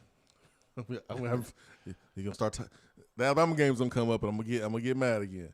All right, let me go back to the text box. Even last year, JG get hurt in the Arkansas game. Yeah, and quarterbacks had get to hurt. bring in Harrison Bailey. So Yep. my point is, you're gonna have to if you have two of the 4 leave, then all of a sudden Gaston Moore and solely McDermott, they become more of a center of conversation because it's not unlikely.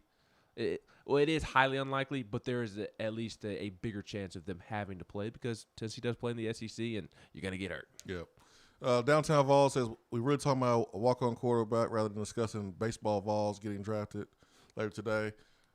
We just spent 2 segments on Tennessee baseball. You must be just getting here, sir or ma'am. It's only 8:50, so we haven't yet to get to Kennedy Chandler winning goal or Vol hoops, but we started the show talking about Tennessee football recruiting.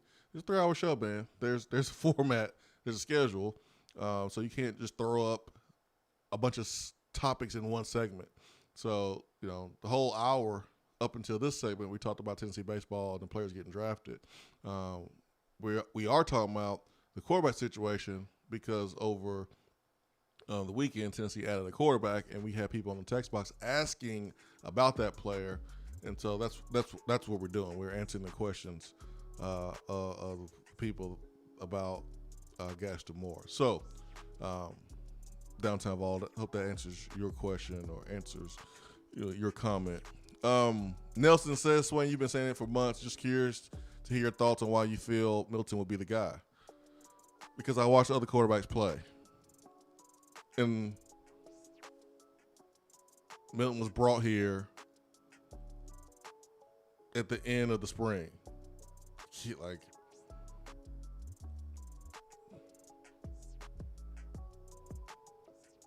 That should tell you all you need to know right there about how the staff feels about the quarterback situation. So, and then Milton has the biggest arm on this roster. Like, Milton can throw the ball 60, 80 yards. Tennessee's going to be bombing the ball deep with Joe Milton. That's the plan. You're going to see some deep balls. But Joe Milton physically has the best arm on campus. It's not even close. So, yeah, I think physically he has the tools. It used to be Brown Maurer having the best tools. That's now Joe Milton. So, Milton is mature. He's bright. I've heard good things about Joe Milton. So that's why I'm confident Joe Milton's going to be the guy. Hour 2 continues after this.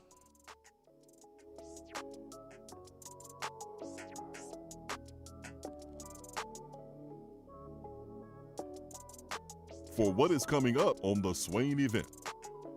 Good morning, Swain Event crew. As the weather heats up, so does our market, and from Johnson City to Knoxville, eager buyers are grabbing up many available properties. The chili is hot in East Tennessee, so if you are ready to buy or sell or want to talk more about our local real estate market, I'm just a phone call away. Or email me at jennifermorris865@gmail.com. And go Vols! Is that as low as you can go? Okay, thank you. Hello, is that as low as you can go? Okay, thank you. What are you doing? Calling around to get the best rate on a car loan. Why? Everyone knows Alcoa 10 is the best choice to purchase a vehicle or refinance your current loan. And with low interest rates and 90 days to your first payment, it's a no-brainer. You can even apply online and sign all the documents from the convenience of your home. Yeah, I don't know what I was thinking. Alcoa 10 Credit Union. It's so easy. Go to atfcu.com for details. Rates are dependent on credit score and equal housing lender. More and more Tennessee businesses are switching to Iris Networks for reliable, local, high-quality, high-speed business fiber internet. Iris provides direct internet access from 10 megs to 10 gigs with no payments for 90 days. Iris also offers next-generation business phones with work-from-anywhere capability from the mobile or laptop app. With local sales, support, and service, Iris is a partner in the community. Learn more at irisnetworkusa.com or call 865-448-IRIS. Iris Networks, a Tennessee business connecting Tennessee businesses. There are articles and news stories that you read about the things that people do. And when you're reading those and you start to shake your head, you start to scratch your head a little bit. You get confused. You don't understand why. You start to ask questions. But really, there's only one question that matters. What is that question, you may ask? For what?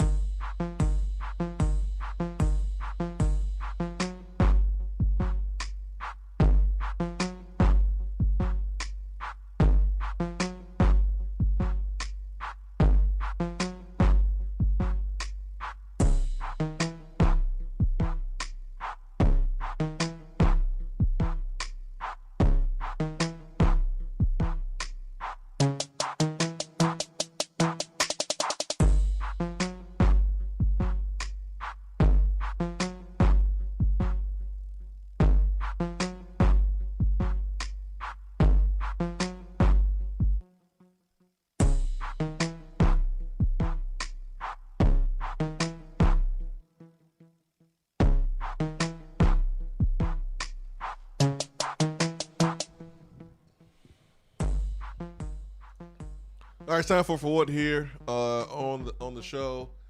865-255-03 Iris Networks hotline. Ben, I'll let you go first, and then I have a good one as well.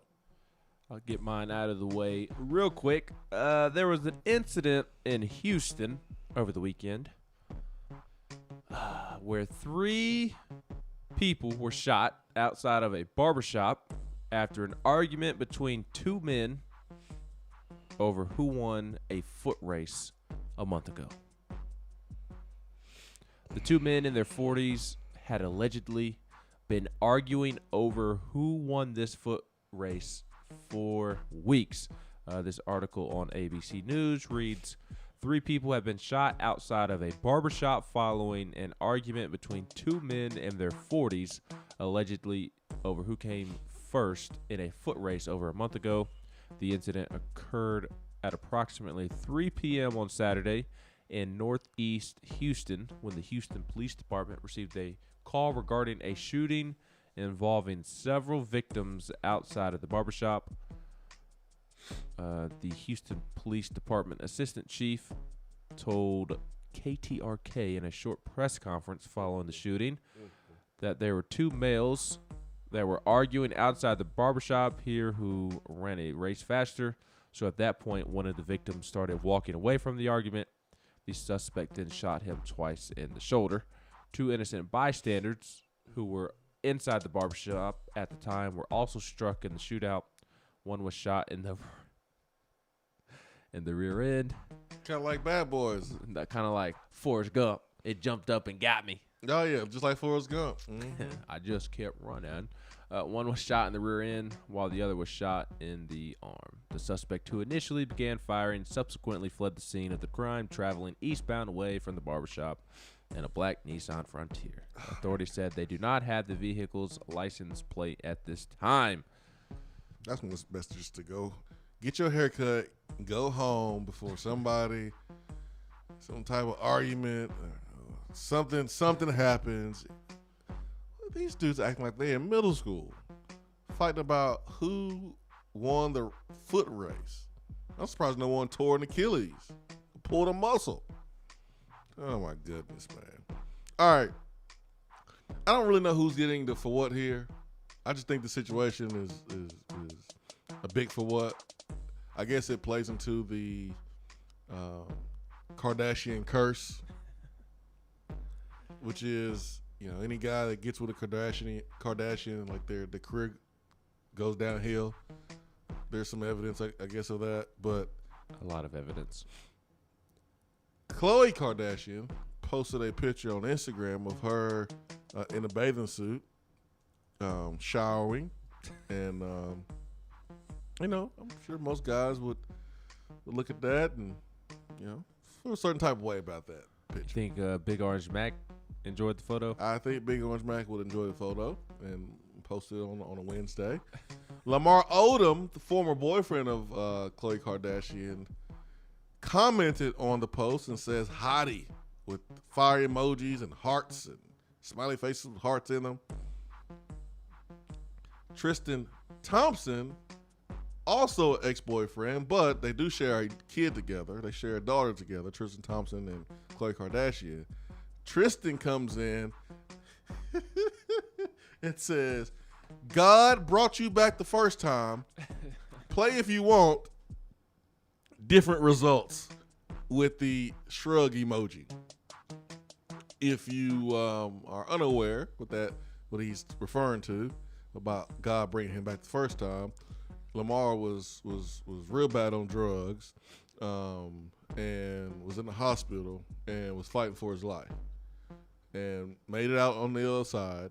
But here are two ex-boyfriends that's in Khloe's comments. I think Khloe and Tristan are still together. No, they broke up again. Oh, they did? Yeah, that's what I just read. I know Tristan got caught, but then they got back together after he got caught. Yeah, and then they've broken up since they got back together. Yeah. That's what I just read, that they broke up again. So that's why I'm just giving the situation for what, and it's just crazy. But Tristan's comment was hilarious to me. Yes, it was. Now Lamar is doing celebrity boxing, so maybe those guys can get into a boxing ring, and they want to duke it out. They can. I got my money on Lamar. Yeah, probably me too. Yeah, probably me too, man. But okay, but I don't know, man. Tristan's in doesn't shape. Tristan get a for what here? Y'all are broken up. Why are you in your feelings? If they're broken up, why can't Lamar post what he wants to post? And because I guess y'all got a kid together. I mean, I wouldn't, if I'm Lamar, I would respect that they got a kid together. I wouldn't have done that. But she's single. Yeah, I mean, I guess. I'm giving Tristan a for what. If they're broken up, I'm not faulting Lamar for trying to get back in the photo, literally. I'm giving it for what to Tristan. If y'all are broken up, why are you being clingy? If Tristan would have handled his business, then correct. You wouldn't have to worry about Lamar. You wouldn't have to worry all that much. You still got to worry about ex-boyfriend, girlfriends. Well, you also have to worry just about the Kardashians in general. Yeah, so anyway, I thought the situation was for what. I'm cool with Tristan Thompson getting it for what. All right, let me go back to the text box. Nelson says, I'm going to start getting my hair cut at Supercuts. Nah, man, you gotta go to the barbershop. To the that's where the best conversations are had. You just gotta know when to get out. That's all. You gotta know when to get out, Nelson. Luckily, I don't have to go to a barbershop. I'm sure Nelson knows when to get out. You could technically go to the barbershop, shape up that beard real nice.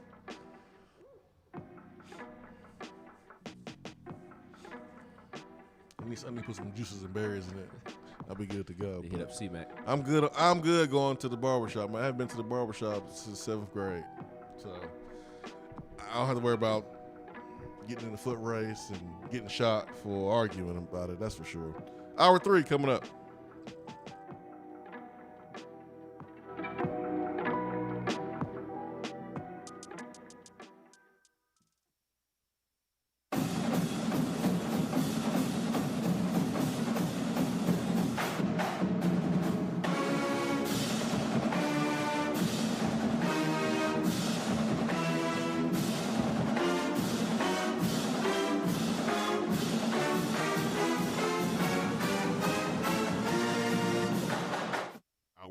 Swain Event is brought to you by the Low T Center and lowtcenter.com.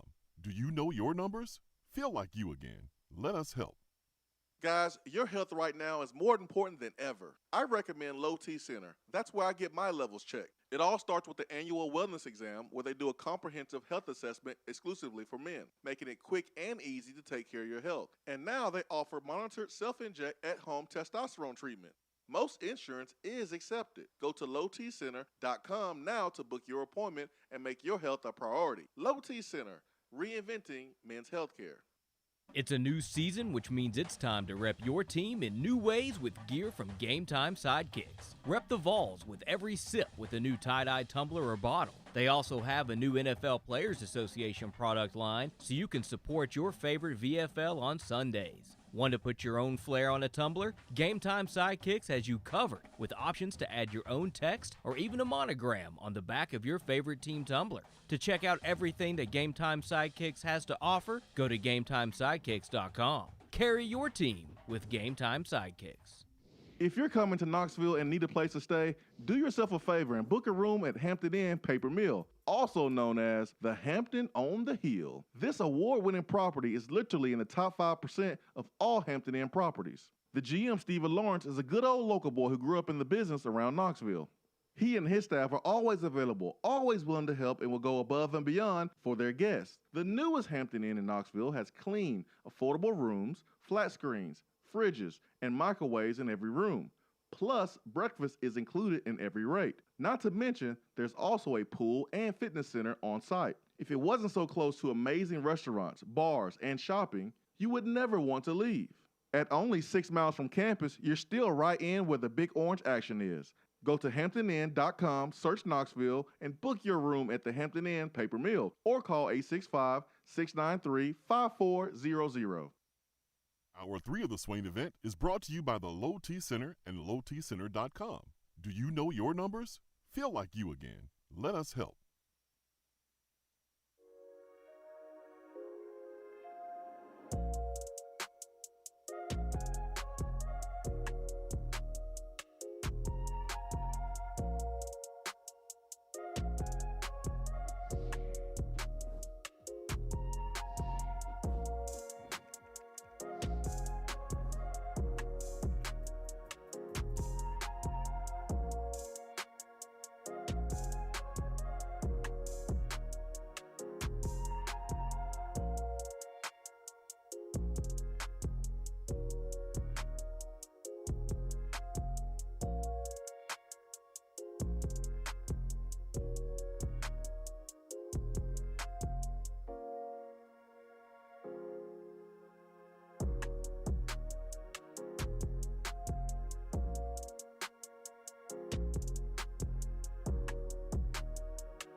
All right, Nila Mafia. We did some research on your message from the text box. Did some research. Nelson says, "Bro, you been bald since 8th grade." See how Nelson be listening? He don't listen. See how you be listening, Nelson? He jumping to conclusions. I said I haven't been to the barbershop since 7th grade. I didn't say I was bald since 7th grade. I haven't been to the barbershop since 7th grade. When I got my hair cut, I used a gentleman that did not work in a barbershop. And then when I decided to just, let it go and not worry about, not worry about going to a barber at all, I just buzz shaded myself. Started in high school. So see how Nelson be listening, man. He took what I said and assumed that I've been bald since 8th grade. See how Nelson be listening, man. I know Nelson used to get in trouble when he was a kid. I could just tell. Selective listening. 90s Vol says if I'm an organization, I'm putting a Kardashian clause in my player's contract. If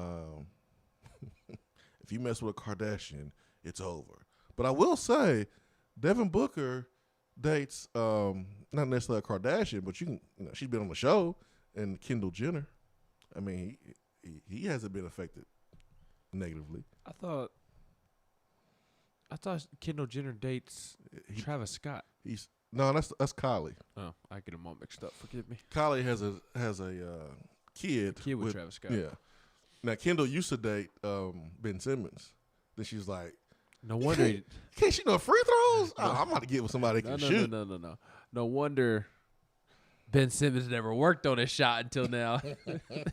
He was working on something else. Yes, yeah. Don't ask me how I know that stuff. I don't watch the Kardashians. How do you know that stuff? Because I see it and it just sticks. I be strolling timeline and I just see it and then it just sticks to the memory. That's all. There needs to be a recruiting site for celebrities that let you know like who they are currently dating. Why you need to know that? I find that stuff interesting. Don't you? I mean, I find it interesting which celebrities are dating who. I mean, so Devin Booker's gonna have a down off season. They've been dating for a while, so and I could just start it. They've been dating for a while.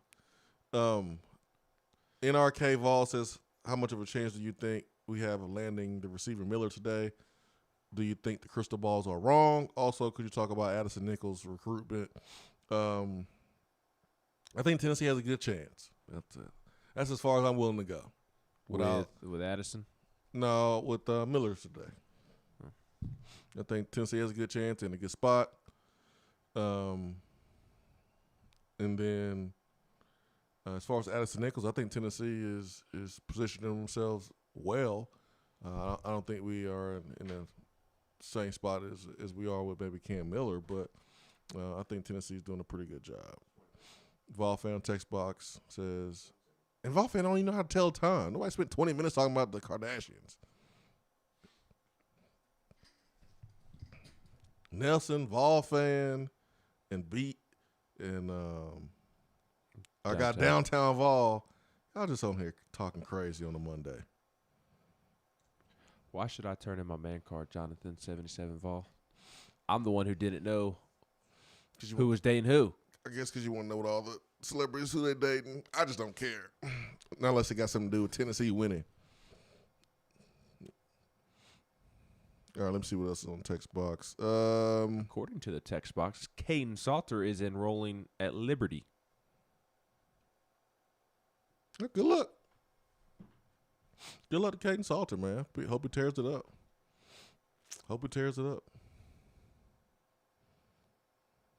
I'm looking forward to the. See, yes, that's why we should have hired Hugh Freeze. Like one has anything to do with the other, but happy for him. I hope he goes there and tears it up. There'll be opportunity for him because Malik Willis. I mean, when he does his thing, tears it up. Is it Malik Willis, the kid that's at quarterback that transferred from yes Auburn? Yes. He'll go and draft this year, and then it'll be wide open for Salter to do his thing. So, all right, let's go to the phones, 865-255-03. And who we got? Dave Tona. Dave Tona, good morning. Good morning, guys. What's up? Little of this, little of that. Sounds like a Monday. Swain, I I got a question for you. Okay. Is the real reason you know so much about the Kardashians because you got the hots for them? No, it's not. You sure? I'm sure. I hate the show. My wife watched it a little bit. I refuse to watch it, but when they jump on your timeline or when they are trending, you see it, and that's how you know those things. But if you ain't on Twitter, you probably won't see those trending topics. So that's the only reason why I see it. Oh, okay. All right, so let's see if you want to share a little information or if this is going to put you under the gun or too much pressure on you. So you're saying that this walk-on quarterback was probably brought in to replace one of the guys that's going to transfer? That's what I think. And who do you think that transfer will be? I don't know that, man. I don't know who's going to be. I know it ain't going to be Joe Milton. That's what I could say. But I don't know who's going to be the transfer because I don't know what player is going to tolerate not playing. That is cool with not playing. So that's why I don't know. You might have a player that's cool with being a backup because he's happy with being a player at Tennessee. He has friends. He's about to graduate. He don't have a desire to try to move on and start all over. He's probably content. Or you may have a player that believes they should be starting, and that's what they want to do. So they're going to find a place to do that. So for me, it's too early to say who is going to be transferring. But I just think that the move for the Gaston Moore made to come here, I think that move was made because I think there's a pretty good chance we see someone move out. I mean, it's 4 quarterbacks on the roster, and all 4 of them have played, pretty high-level football in the last couple of years. So I don't think any one of those guys want to sit and watch. And a strong commit for next year already, right? Don't we have a good quarterback commit for next year already? Mm-hmm. Taven Jackson. So the writing's on the wall for somebody to leave. Just don't know exactly who's going to be. Yeah. Well, I'm going to throw my 2 cents in. We know who you want to see leave. Who's that? Daytona. We know you're not a Brian Maurer fan. That's right. That's right. See, we got good memory.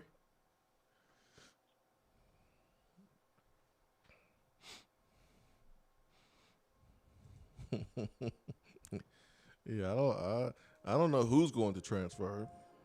I know somebody is. Maybe two. Maybe 1. But somebody is. Maybe none. If no one transfers, I will be judging these quarterbacks. If no one leaves, I'm like, dude, these some losers, man. They just don't want to play. They don't want to start. They're committed to the power T, Swain. Whatever, man. If you just content with being a backup, my goodness, it is over. If you ain't going to start, get the nod this time, you're going to enter your senior year competing for a quarterback job, it's over.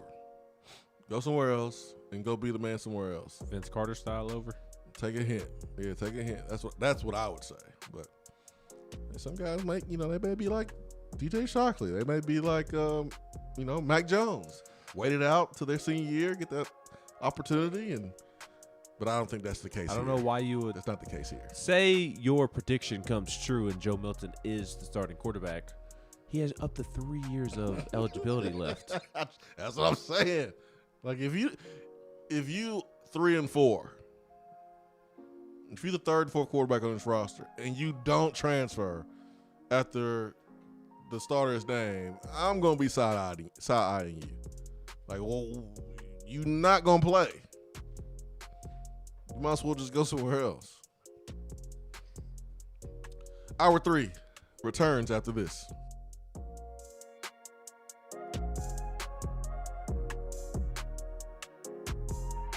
Hour 3 of the Swain Event is brought to you by the Low T Center and lowtcenter.com. Do you know your numbers? Feel like you again. Let us help. Out-of-town law firms have been swarming into East Tennessee lately. Firms from Memphis, Chattanooga, and Birmingham have stormed into the area. Wouldn't you rather do business with a local law firm? You know, a true neighbor. Marcos Garza and the pros at the Garza Law Firm are just that. They are our neighbors and friends that support local causes year-round. The Garza Law Firm works to serve you professionally on criminal matters, injuries and accident matters, and Social Security and disability filings. The Garza Law Firm is here for you at garzalaw.com. The Garza Law Firm. Let us help. Top 100 barbecue restaurant Dead End Barbecue is a no-brainer when you are craving the smoky flavor of quality Q. Dead End makes it easy to enjoy their fantastic menu with online ordering from Chow Now for pickup. Or if you don't feel like leaving the house, then have Dead End Barbecue delivered right to your door by Loco Knoxville or Bite Squad. Cheer on your favorite team with the best barbecue around. Check them out online at deadendbbq.com. Dead End Barbecue. The search is over. Good morning, Swain Event crew. As the weather heats up, so does our market, and from Johnson City to Knoxville, eager buyers are grabbing up many available properties. The chili is hot in East Tennessee, so if you are ready to buy or sell or want to talk more about our local real estate market, I'm just a phone call away. Or email me at jennifermorris865@gmail.com. And go Vols! More and more Tennessee businesses are switching to Iris Networks for reliable, local, high-quality, high-speed business fiber internet. Iris provides direct internet access from 10 megs to 10 gigs with no payments for 90 days. Iris also offers next-generation business phones with work-from-anywhere capability from the mobile or laptop app. With local sales, support, and service, Iris is a partner in the community. Learn more at irisnetworkusa.com or call 865-448-IRIS. Iris Networks, a Tennessee business connecting Tennessee businesses.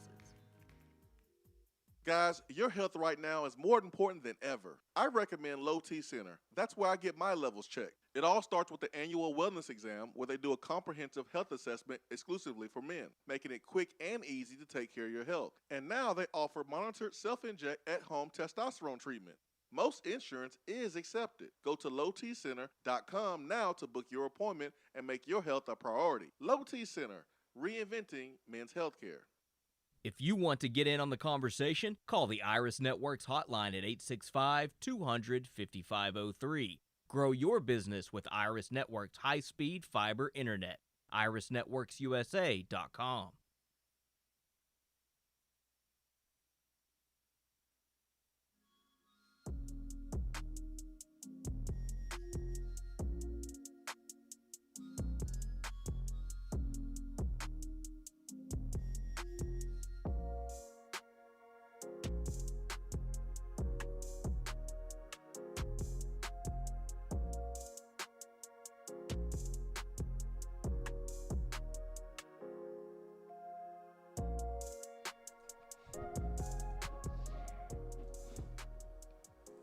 Let's go back to the phones. Let's get to Turkey Man on the Iris Networks hotline. Turkey Man, good morning.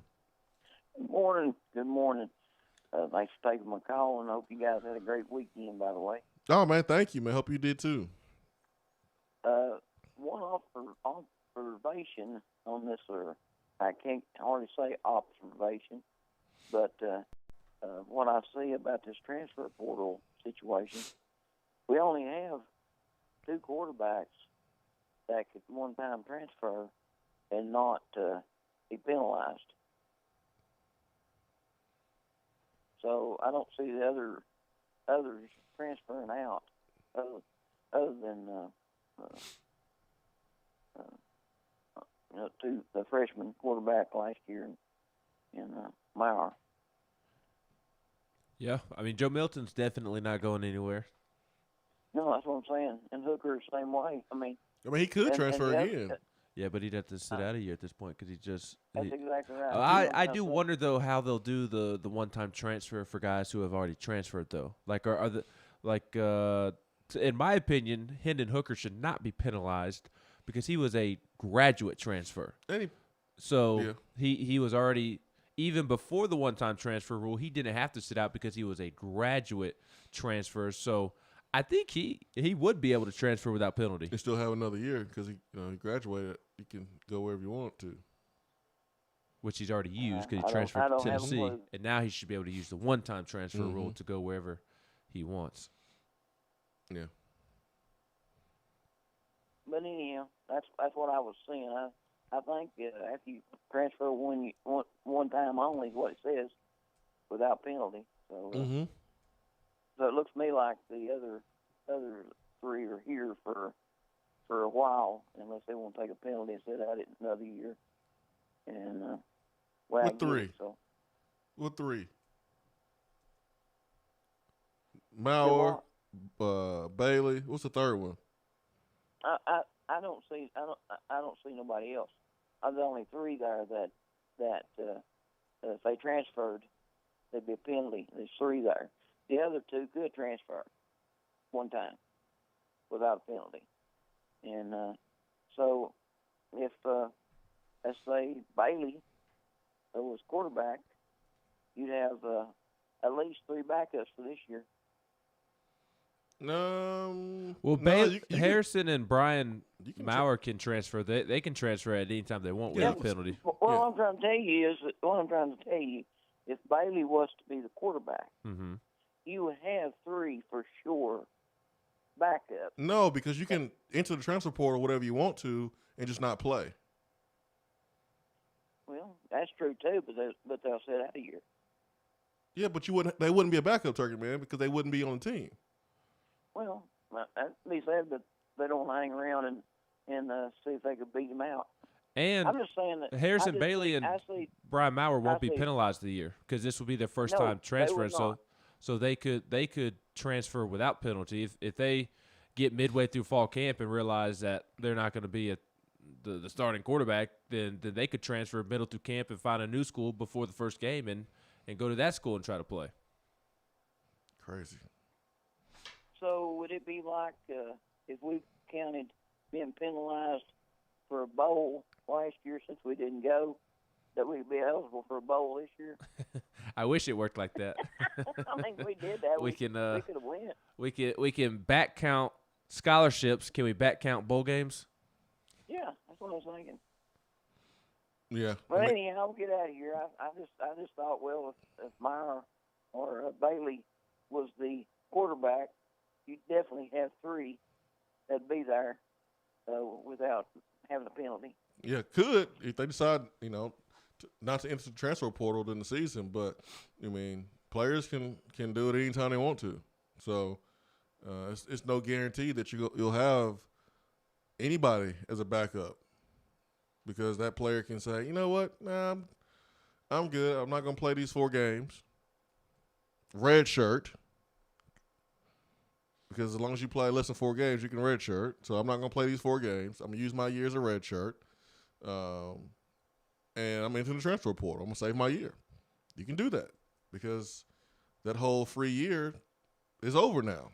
Yeah, I think every quarterback on Tennessee's roster except for Milton can transfer. Without penalty. Without penalty. Because Bauer and Harrison have not transferred. And then I think that I don't know for sure. You have to check the rule book or ask somebody. But he was a graduate transfer. So that was why he didn't have to sit out a year. And now he should be able to use his one-time transfer without penalty. I think that's how it should work. So technically all 3 of those guys, other than Milton, can transfer without penalty. I'll be curious to see how the NCAA handles the hooker scenario in the future. Hooker is definitely a graduate transfer.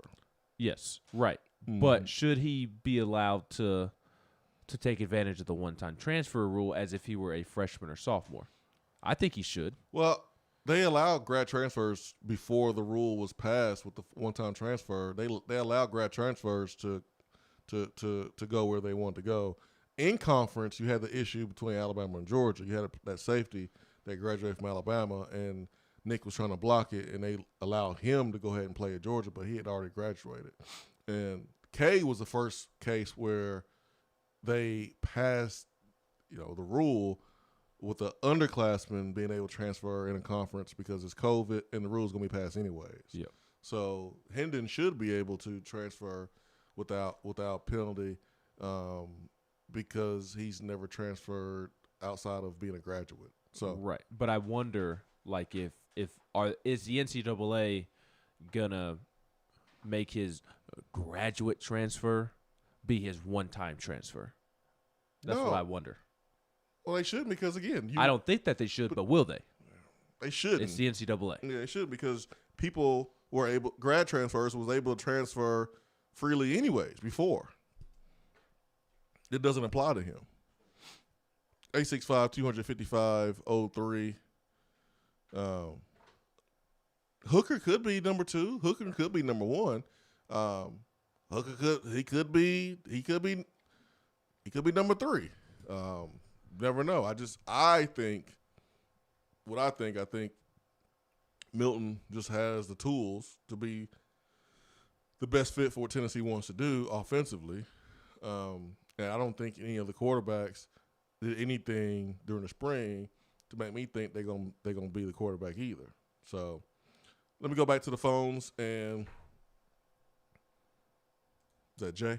Jay, good morning. Swain, good morning. What's Ben, up? good What's morning. up? What's up? Hey, Tennessee football has just stomped a lot of the life out of me, and honestly, Swain, I don't follow it as much as I normally or usually would because I'm just kind of at the point of either they're going to do it or they're not. I'm not really going to get overly excited either way. I'm just waiting for them to either win or they don't win. But recruiting, I haven't really followed much. I probably couldn't tell you 3 kids they're recruiting that they really want. But how are they doing in recruiting, guys? I mean, all things considered, obviously we know they have Heupel has some things that he has to deal with, that situations and drawbacks that he didn't create. But how are they doing in recruiting? What letter grade would you give him, or what would you say about the recruiting right now? I think he's doing a good job. I mean, all things considered. I mean, if I wanted to give him a letter grade, I would give him a B. Okay. Yeah, I mean, I think that's pretty fair. I think Tennessee has some work to do in state, and I think Tennessee's put themselves in a good position with players in state to get some. Tennessee's able to go down to Alabama and get a player that Alabama could come in and offer because he's that freaking fast. Or Aquarius Squirrel White. Yeah, so like Tennessee, got a commitment from a player that Alabama could want later. And then you went down to Georgia, got some players, and again, you're selling a program that can't even tell the recruits exactly what the punishment is going to be. Mm-hmm. So the fact that they're doing what they're doing right now, I mean, it's pretty good if you ask me. So I would say good. I'm not gonna give them an A because come on now, but I would say they're doing a good job. I've heard that they may do whatever self-imposed penalties they do, may not do a one-year bowl ban, maybe just do scholarships. Swain, what do you think about that? You buy that? I mean, the NCAA is losing power. So yeah, that's why. Yeah, I can see that. The bowl games are important because you get that money. You get that money. Your players are able to, get those extra practices. There's just a lot of positives with bowl games, but you got to make the bowl first. You got to still win 6 games to be able to put yourself in that position. So, do you say no? We would rather give up more scholarships than self-impose a bowl ban when there's really not there's a hazy chance you may even win 6 games. Here's what I don't understand about that, though, is I'd rather have the scholarships than playing a bowl game. If you had to pick one over the other, yeah. Right. Yeah. So I would try to avoid scholarships being taken away, and so I would self-impose a bowl game.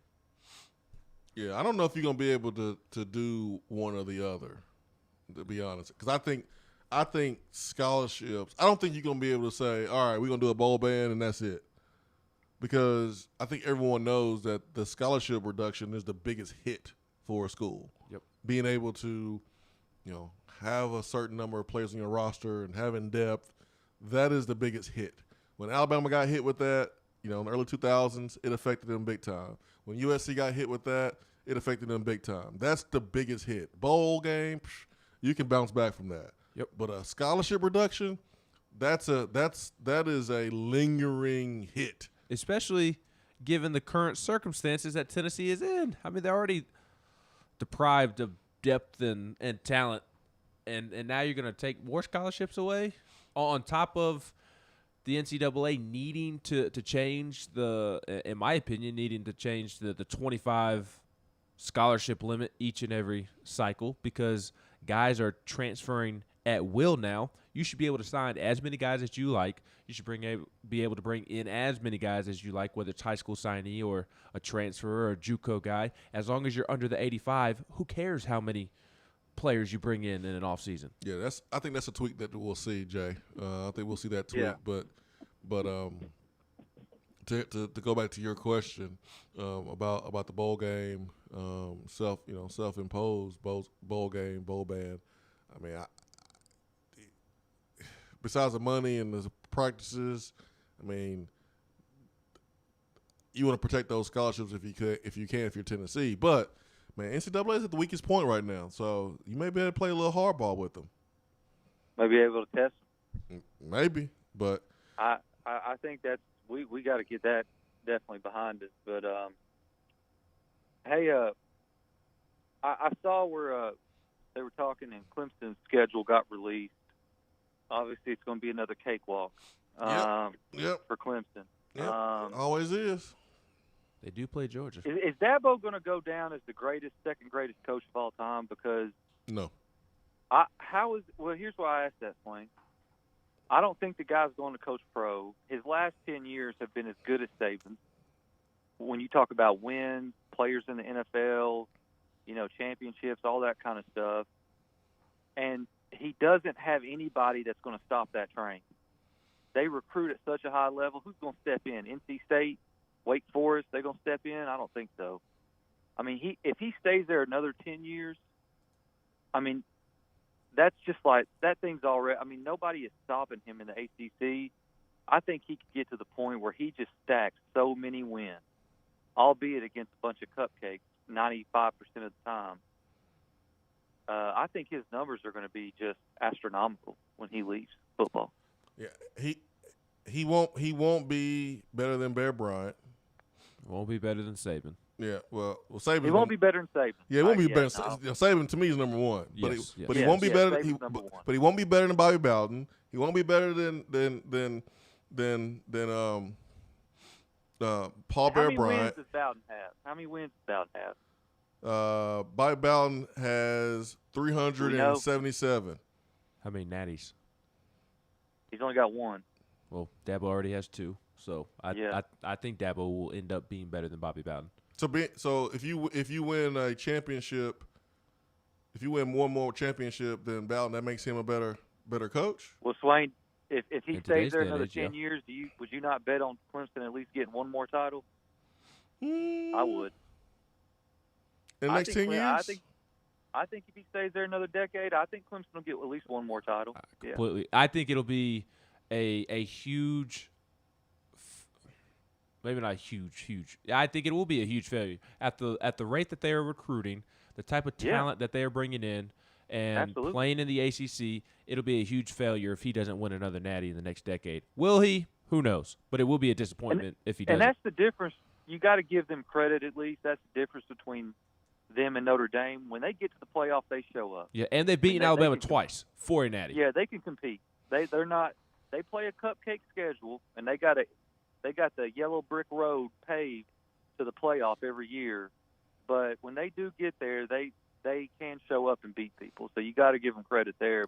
And they won those championships with two transcendent quarterbacks too. So those guys don't grow on trees either. So you had Deshaun Watson, and then you had Trevor Lawrence, and you won one with Trevor, but Trevor's there 3 years. You won one with him. So I mean, it's hard to win championship. But when you look at if Saban's gone, you're just looking at kind of the landscape. Yeah, Clemson's going to be one of the 4 best programs in the country that's going to have a chance to win it every single year. And like you just open your phone call up with, Jay, they're not going to get much resistance inside the conference. So they'll have a great shot to get to the college football playoff every year. I think Dabo will be, when it's all said and done, will be considered higher than Urban Meyer. I think his resume. I think we all know Urban Meyer is a better coach than Dabo. Yeah. But because of all the extra. I'm talking resume. Yeah, I can see that. I do think Urban is a better coach, but because Urban's kind of stopped and started and gone to the NFL and.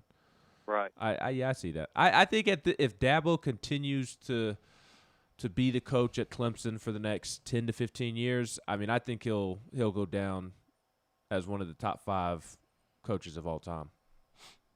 That's wild. And I'm fine with it. I mean, dude's won 2 national championships, beating Alabama, and I do put a lot of stock in winning national championships. So yeah, I do think he's better than Bobby Bowden for winning one more than Bobby. When it's harder to win now than it was when Bobby was coaching. I would have liked to seen Fulmer in the playoff era.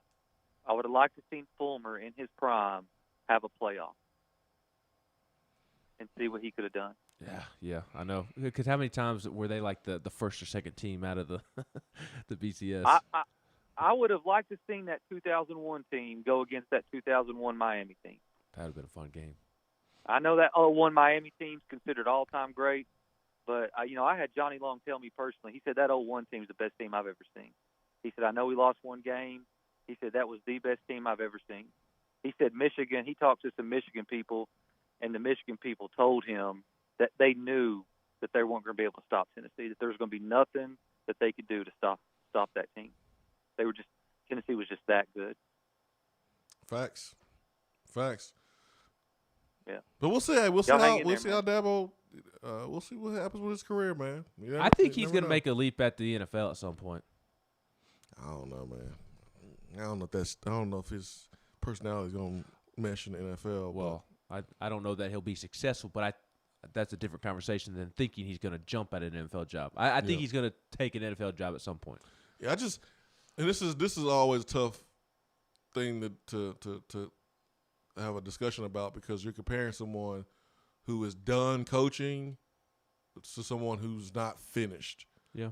And it's like, when you have a player who is like, that's like comparing Derrick Henry to Emmitt Smith, or, a player who's not playing anymore. At any moment, the current player can stop playing, can get hurt. Dabo can get busted in some scandal or something. Who knows? If it can happen to Joe Paterno, it can happen to anybody. So, who knows? And that's the thing that's always tough. Like when you're comparing two guys that are done, and they're done coaching, they're done playing, it's a little bit easier than doing it. When you're comparing one that's still active versus one who's not. But who was Bobby Bowden really going up against back in his day? I guess it would have been Miami. Yeah. Bobby Bowden, I think, had more resistance in the league than Dabo. Yeah, I don't know. I honestly put a lot of weight in Dabo beating Alabama twice for the Natty, because although you did have Miami in the conference, if you got past Miami, there wasn't as big of a hurdle like in Alabama if you got there. I mean, Miami's pretty dang good players. They just didn't have a good coach, like Alabama and Nick Saban. But I mean, I'm gonna let that play out. Bobby's one of the best, man. He is. He's one of the best. Did multiple stops. Took a school that never won at a high level and turned them into a power. I mean, Clemson won championship in '80, so they had done it before, but was dormant. Was winning a little bit, but wasn't winning enough, which is why there was an opening. But I'm gonna let that play out, man. That's fine, but let's not let Dabo's corniness and questionable comments the last couple of years and all of that distract us from the fact that Dabo is a great elite coach who is on track to go down as one of the best ever. He's a great coach, but I'm not also going to have recency bias either and forget about some of the greats who are not coaching anymore either. So you got two natties to one, and he won the two over arguably the greatest dynasty in the history of the sport. Hey man, Larry Coker won a championship in Miami. They'll make him a better head coach than Coach Fulmer. So you're right, but two. I take it with a grain of salt. For right now. Again, Dabo's career still active. It's not done yet. So let's let it play out. He has a chance. He has a chance to be greater than what he is right now, which is pretty dang good, or great. Hour 3 continues after this.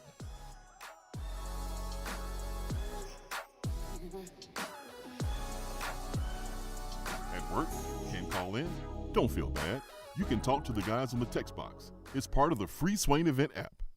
More and more Tennessee businesses are switching to Iris Networks for reliable, local, high-quality, high-speed business fiber internet. Iris provides direct internet access from 10 megs to 10 gigs with no payments for 90 days. Iris also offers next-generation business phones with work-from-anywhere capability from the mobile or laptop app. With local sales, support, and service, Iris is a partner in the community. Learn more at irisnetworkusa.com or call 865-448-IRIS. Iris Networks, a Tennessee business connecting Tennessee businesses. Guys, your health right now is more important than ever. I recommend Low T Center. That's where I get my levels checked. It all starts with the annual wellness exam where they do a comprehensive health assessment exclusively for men, making it quick and easy to take care of your health. And now they offer monitored self-inject at-home testosterone treatment. Most insurance is accepted. Go to lowtcenter.com now to book your appointment and make your health a priority. Low T Center, reinventing men's healthcare.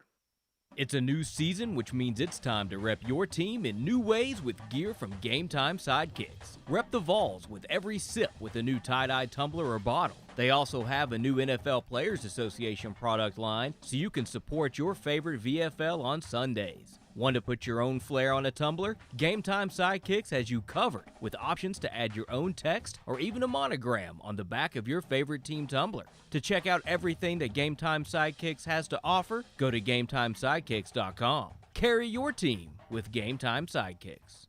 Good morning, Swain Event crew. As the weather heats up, so does our market, and from Johnson City to Knoxville, eager buyers are grabbing up many available properties. The chili is hot in East Tennessee, so if you are ready to buy or sell or want to talk more about our local real estate market, I'm just a phone call away. Or email me at jennifermorris865@gmail.com. And go Vols! I just wanted to come by and congratulate you on the great work you've been doing. I like your style. You remind me of a young me. Failure is not an option. That boy is good. Don't remind yourself, nobody built like you design yourself. Attaboy. Attaboy is brought to you by Made in Tennessee Business Fiber Internet from Iris Networks. Find business solutions for you at irisnetworksusa.com.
All right, it's time for Attaboy here on the program where we highlight positivity. Attaboy is brought to you by Iris Networks.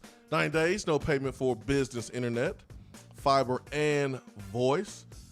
Give them a follow at Iris Networks USA on Twitter. Go to their website at irisnetworksusa.com. Find out how Iris Networks can take your business to the next level. Ben, I'll let you go first, and then I'll share mine. I am giving Kennedy Chandler an attaboy. Same one. and the under 19 USA team. Definitely can't give Team USA an attaboy, losing to Nigeria. Nah, man, it's just preseason. Yeah, I know, I'm with you. I'm not freaking out like everybody else was, but still, I don't care if it's exhibition or not. You shouldn't be losing to Nigeria. But different conversation. The U19 USA team won the FIBA World Cup, and Kennedy Chandler was a big piece to Team USA winning gold. So obviously the team gets an attaboy, Kennedy Chandler gets an attaboy, and Vol Nation can breathe a sigh of relief because on Saturday, Kennedy Chandler took a pretty nasty fall, went up for a dunk, and hand slipped on the rim and kind of turned him upside down, came down and smacked his jaw. Did not look great. But he managed to play on Sunday, played 26 minutes, had 5 points, 7 rebounds, did have 4 turnovers and just 1 assist. But he did come up with a loose ball for Team USA in the closing seconds to seal the gold and the win over France. So Kennedy Chandler and Team USA get a big attaboy. Then I wanted to give an attaboy to Brady House, an honorary VFL. I like it, man. Who was drafted 11th overall by the Washington Nationals. Brady House, a longtime Tennessee commit, will fall under the same designation as Mookie Betts and Brian Hayes of the Pirates, an honorary VFL, and he truly wanted to play at Tennessee, did Brady House. He even thought about and pursued graduating high school a year early to come play 2 years at Tennessee and then turn professional, similar to the Bryce Harper route. So he really wanted to end up on campus, but you just can't pack up or pass up the money that being drafted number 11 overall is going to provide for his family. And honestly, he may even get more money than the slot value of the number 11 overall pick. So Brady House, honorary VFL Tennessee signee, drafted last night, 11th overall by the Nationals. He and Kennedy Chandler get my attaboys for today. Yeah, I had Kenny Chandler as my attaboy, and bouncing back after a pretty scary fall. But he led the team to a 19 and under World Cup championship. So the U.S. team took Canada's syrup on Saturday during the semifinals. Then they came back and beat France in the championship game yesterday. So attaboy to Kennedy Chandler. So that was the same one I had today. You know who else gets an attaboy?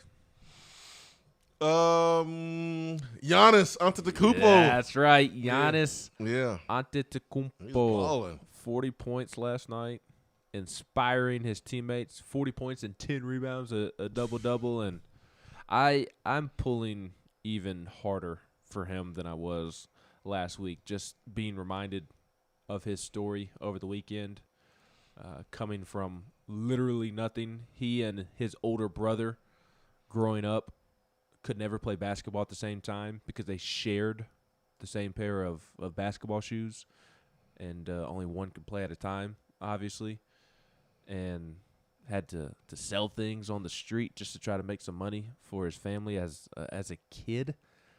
And he has a electric personality, and I love his personality, and he's just a beast. I know his inability to shoot turns some people off in how basketball has changed over the last couple of years because of Steph Curry, but he's a beast, and I hope he absolutely wins the national championship, or the national championship. The NBA Finals is what I hope that he wins. I would love to see him win it, even over Chris Paul getting his first ring, because even with Giannis winning, you can still have a former Wake Forest point guard win their first ring in Jeff Teague, so you can still check off that box. But I hope Giannis comes back and wins it. Steve Forbes is a win-win situation, ain't he? Mm-hmm. He gets to sell the fact that a former, Demon Dinkin will win an NBA title.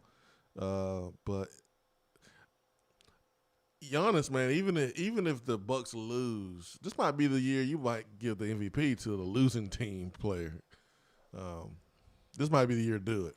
Now, if they didn't do it when LeBron lost to the Warriors, they ain't gonna do it at all because LeBron was the MVP of the series when he was going up against the Warriors and he was just outmanned. But man, Giannis is doing his thing. So it'll be between Chris Paul and Giannis MVP for the finals. Finals MVP, not the entire MVP because that is going to Jokic. No, that's already been named. Yes. Yeah.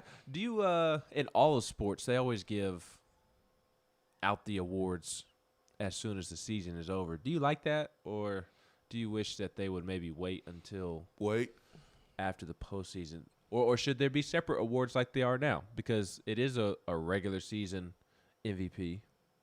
That's basically what it is, and then there's a playoffs MVP. I mean, do you think there should be separate awards? No, I mean there's a Finals MVP, but I mean I think like it would suck if you were like balling out all regular season and you played on a terrible team, and the guy that was second place all season long, his team played in the first round, and he had a little bit longer of opportunity to prove. It's the Mike Trout conversation. Yeah, I mean that would stink, but Jokic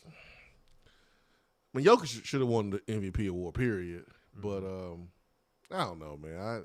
I think they do it a little bit too early. That's just my take. Yeah, I think part of being the most valuable player within a season is your team's success in the playoffs and how you perform in the playoffs. So I'd like to see all sports hold off on doing the MVP until after the postseason, because I think the postseason, quite frankly, should be weighed heavily in the voting. Yeah. Let me hit this text box before we wrap up today's show and then get to our comments from different platforms and comments and questions. Tennessee Tiger says the NIL will affect Clemson. It will start to even the field a little bit in the ACC. Example, Miami. Dabo will be remembered as a whiner. I think talent-wise has an opportunity to even things out, but it's up to the coaches, head coaches, to still assemble a staff that works well together, and that's something that Dabo has been able to do. On top of getting a talent, he's had bright coaches that he treats really well, and they haven't left except for getting a head coaching job. So that's something else you got to take in consideration. Turkey Man asked, will Kirby win a national championship? I think it's only a matter of time before Kirby wins one. I mean, at least he should. I mean, only a matter of time. Yeah, I mean, he's getting all the talent. He should. My goodness, he's gonna go down as the most overrated coach in college football history if he doesn't win a championship at his time at Georgia. It'll be up there. This year is really important for him in terms of that exact narrative. There's already a narrative that he is overrated as is and can't get the job done. And he has had a tremendous amount of success at Georgia since he took over as head coach. Just hasn't been able to get over the top and win that national championship. So there's already that narrative kind of created. We've talked about it on the show plenty of times. But this year is really going to swing that narrative one way or the other because he has a loaded team. The East is down, down, down. He should win the national championship this year, quite frankly. Volfan says the transfer using new rule, your name must be in the portal by July to transfer for the upcoming year. You also cannot have transferred before. So in Hooker's case, he would be able to transfer because he was a graduate transfer. But according to this new rule, Volfan is correct. There is a certain window of when you can transfer. I think the SEC, the window is even tighter if you're gonna do it interconference. So it's like March. It's February. It's before spring practice. July is, at least going forward. It may have been different for this year, but going forward, like the July 1st is for spring sports, and for fall sports it's like February or March. February 1st. Yeah. Mm-hmm. But how? So kids aren't going to be allowed to enter the transfer portal during the football season? You got to get a waiver. That's what it looks like. So, new rules, man. When you have new rules, you got to have other rules to make sure that loopholes are not exploited and it doesn't put teams at a severe disadvantage and their roster is not completely depleted. So, you're gonna see more rules because you're gonna see more people taking advantage of different holes in our new college football as we know it. So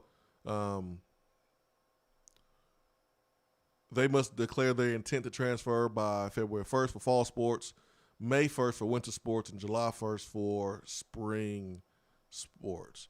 The SEC new policy is that deadline for spring sports is July 1st, and the deadline to transfer fall sports is May 1st. So appreciate that, Tennessee fan or Vol fan on the text box, because you're absolutely right. Did y'all already discuss the picture of the South Carolina player? No, we didn't directly discuss it. I don't know what we're gonna say about that. Besides, just a little weird. That's I don't know how to say anything without getting canceled. Ben, do you know how to say anything without getting canceled on the South Carolina picture? I don't know what South Carolina photo you're talking about. See, you don't even want to admit that there is one. You so afraid. I'm afraid too. I feel like Jason Voorhees is chasing us. I'm so afraid. I ain't saying nothing about that picture. Y'all ain't canceling me. I'm gonna be here tomorrow. You gonna have South Carolina fans trying to cancel me? No, sir. No, sir. A little weird though. Casual Vol says, does Hooker have a legit shot to win the job, or is it Milton or Bailey's job? I think he has a legit shot. But if you ask my opinion, it's one guy's job to me. So, and that's Milton. I've seen enough of the other quarterbacks. I've seen enough to know that it's the reason why Milton was brought in when he was brought in. Because you don't do that. You don't bring in quarterbacks at the end of the spring like that. Nope. You don't do that. And if you do, it's for a reason.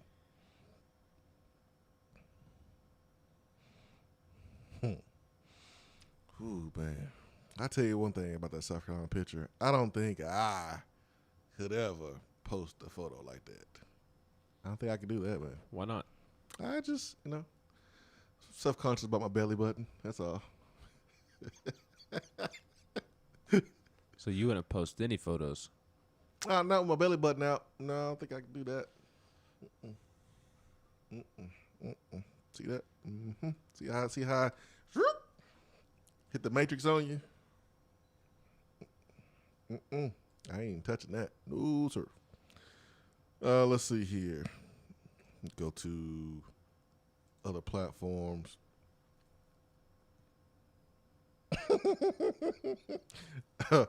Oh, man. CJ says, Lamar was basically headed to the upper room when he's messing with Chloe. That man better stay clear and beware. That's right. Lamar Jackson. I mean, not Lamar Jackson, but Lamar Odom, to be clear. Yeah, Lamar Odom. Mm-hmm. Because now when you say Lamar, people think of Lamar Jackson. Yeah. The guy who doesn't know how to throw a football. There you go. 1 o'clock Eastern. Well, let me Cam, no. He does know how to throw a football. Walk it back now. I'm not walking it back. I'm clarifying that he does know how to throw a football. He's just not good at it. Nah, he don't know how to throw it. Say it with your chest, man. He knows how to throw it. I give him credit. I don't think he's dumb. He just lacks the ability to throw it. That's why he's a running back. You heard that, Ravens? Can't throw it. Can't throw a football. Today, 1 p.m., Cam Miller, receiver from West Tennessee, will make his announcement. Tennessee is in the top 3, so we'll see what happens at 1 p.m. And we'll either be talking about him going somewhere else or coming to Tennessee tomorrow morning. Swain Event, fueled by Dead End Barbecue. For Ben McKee, I'm Jason Swain. Have a great day. Peace and love. We are out.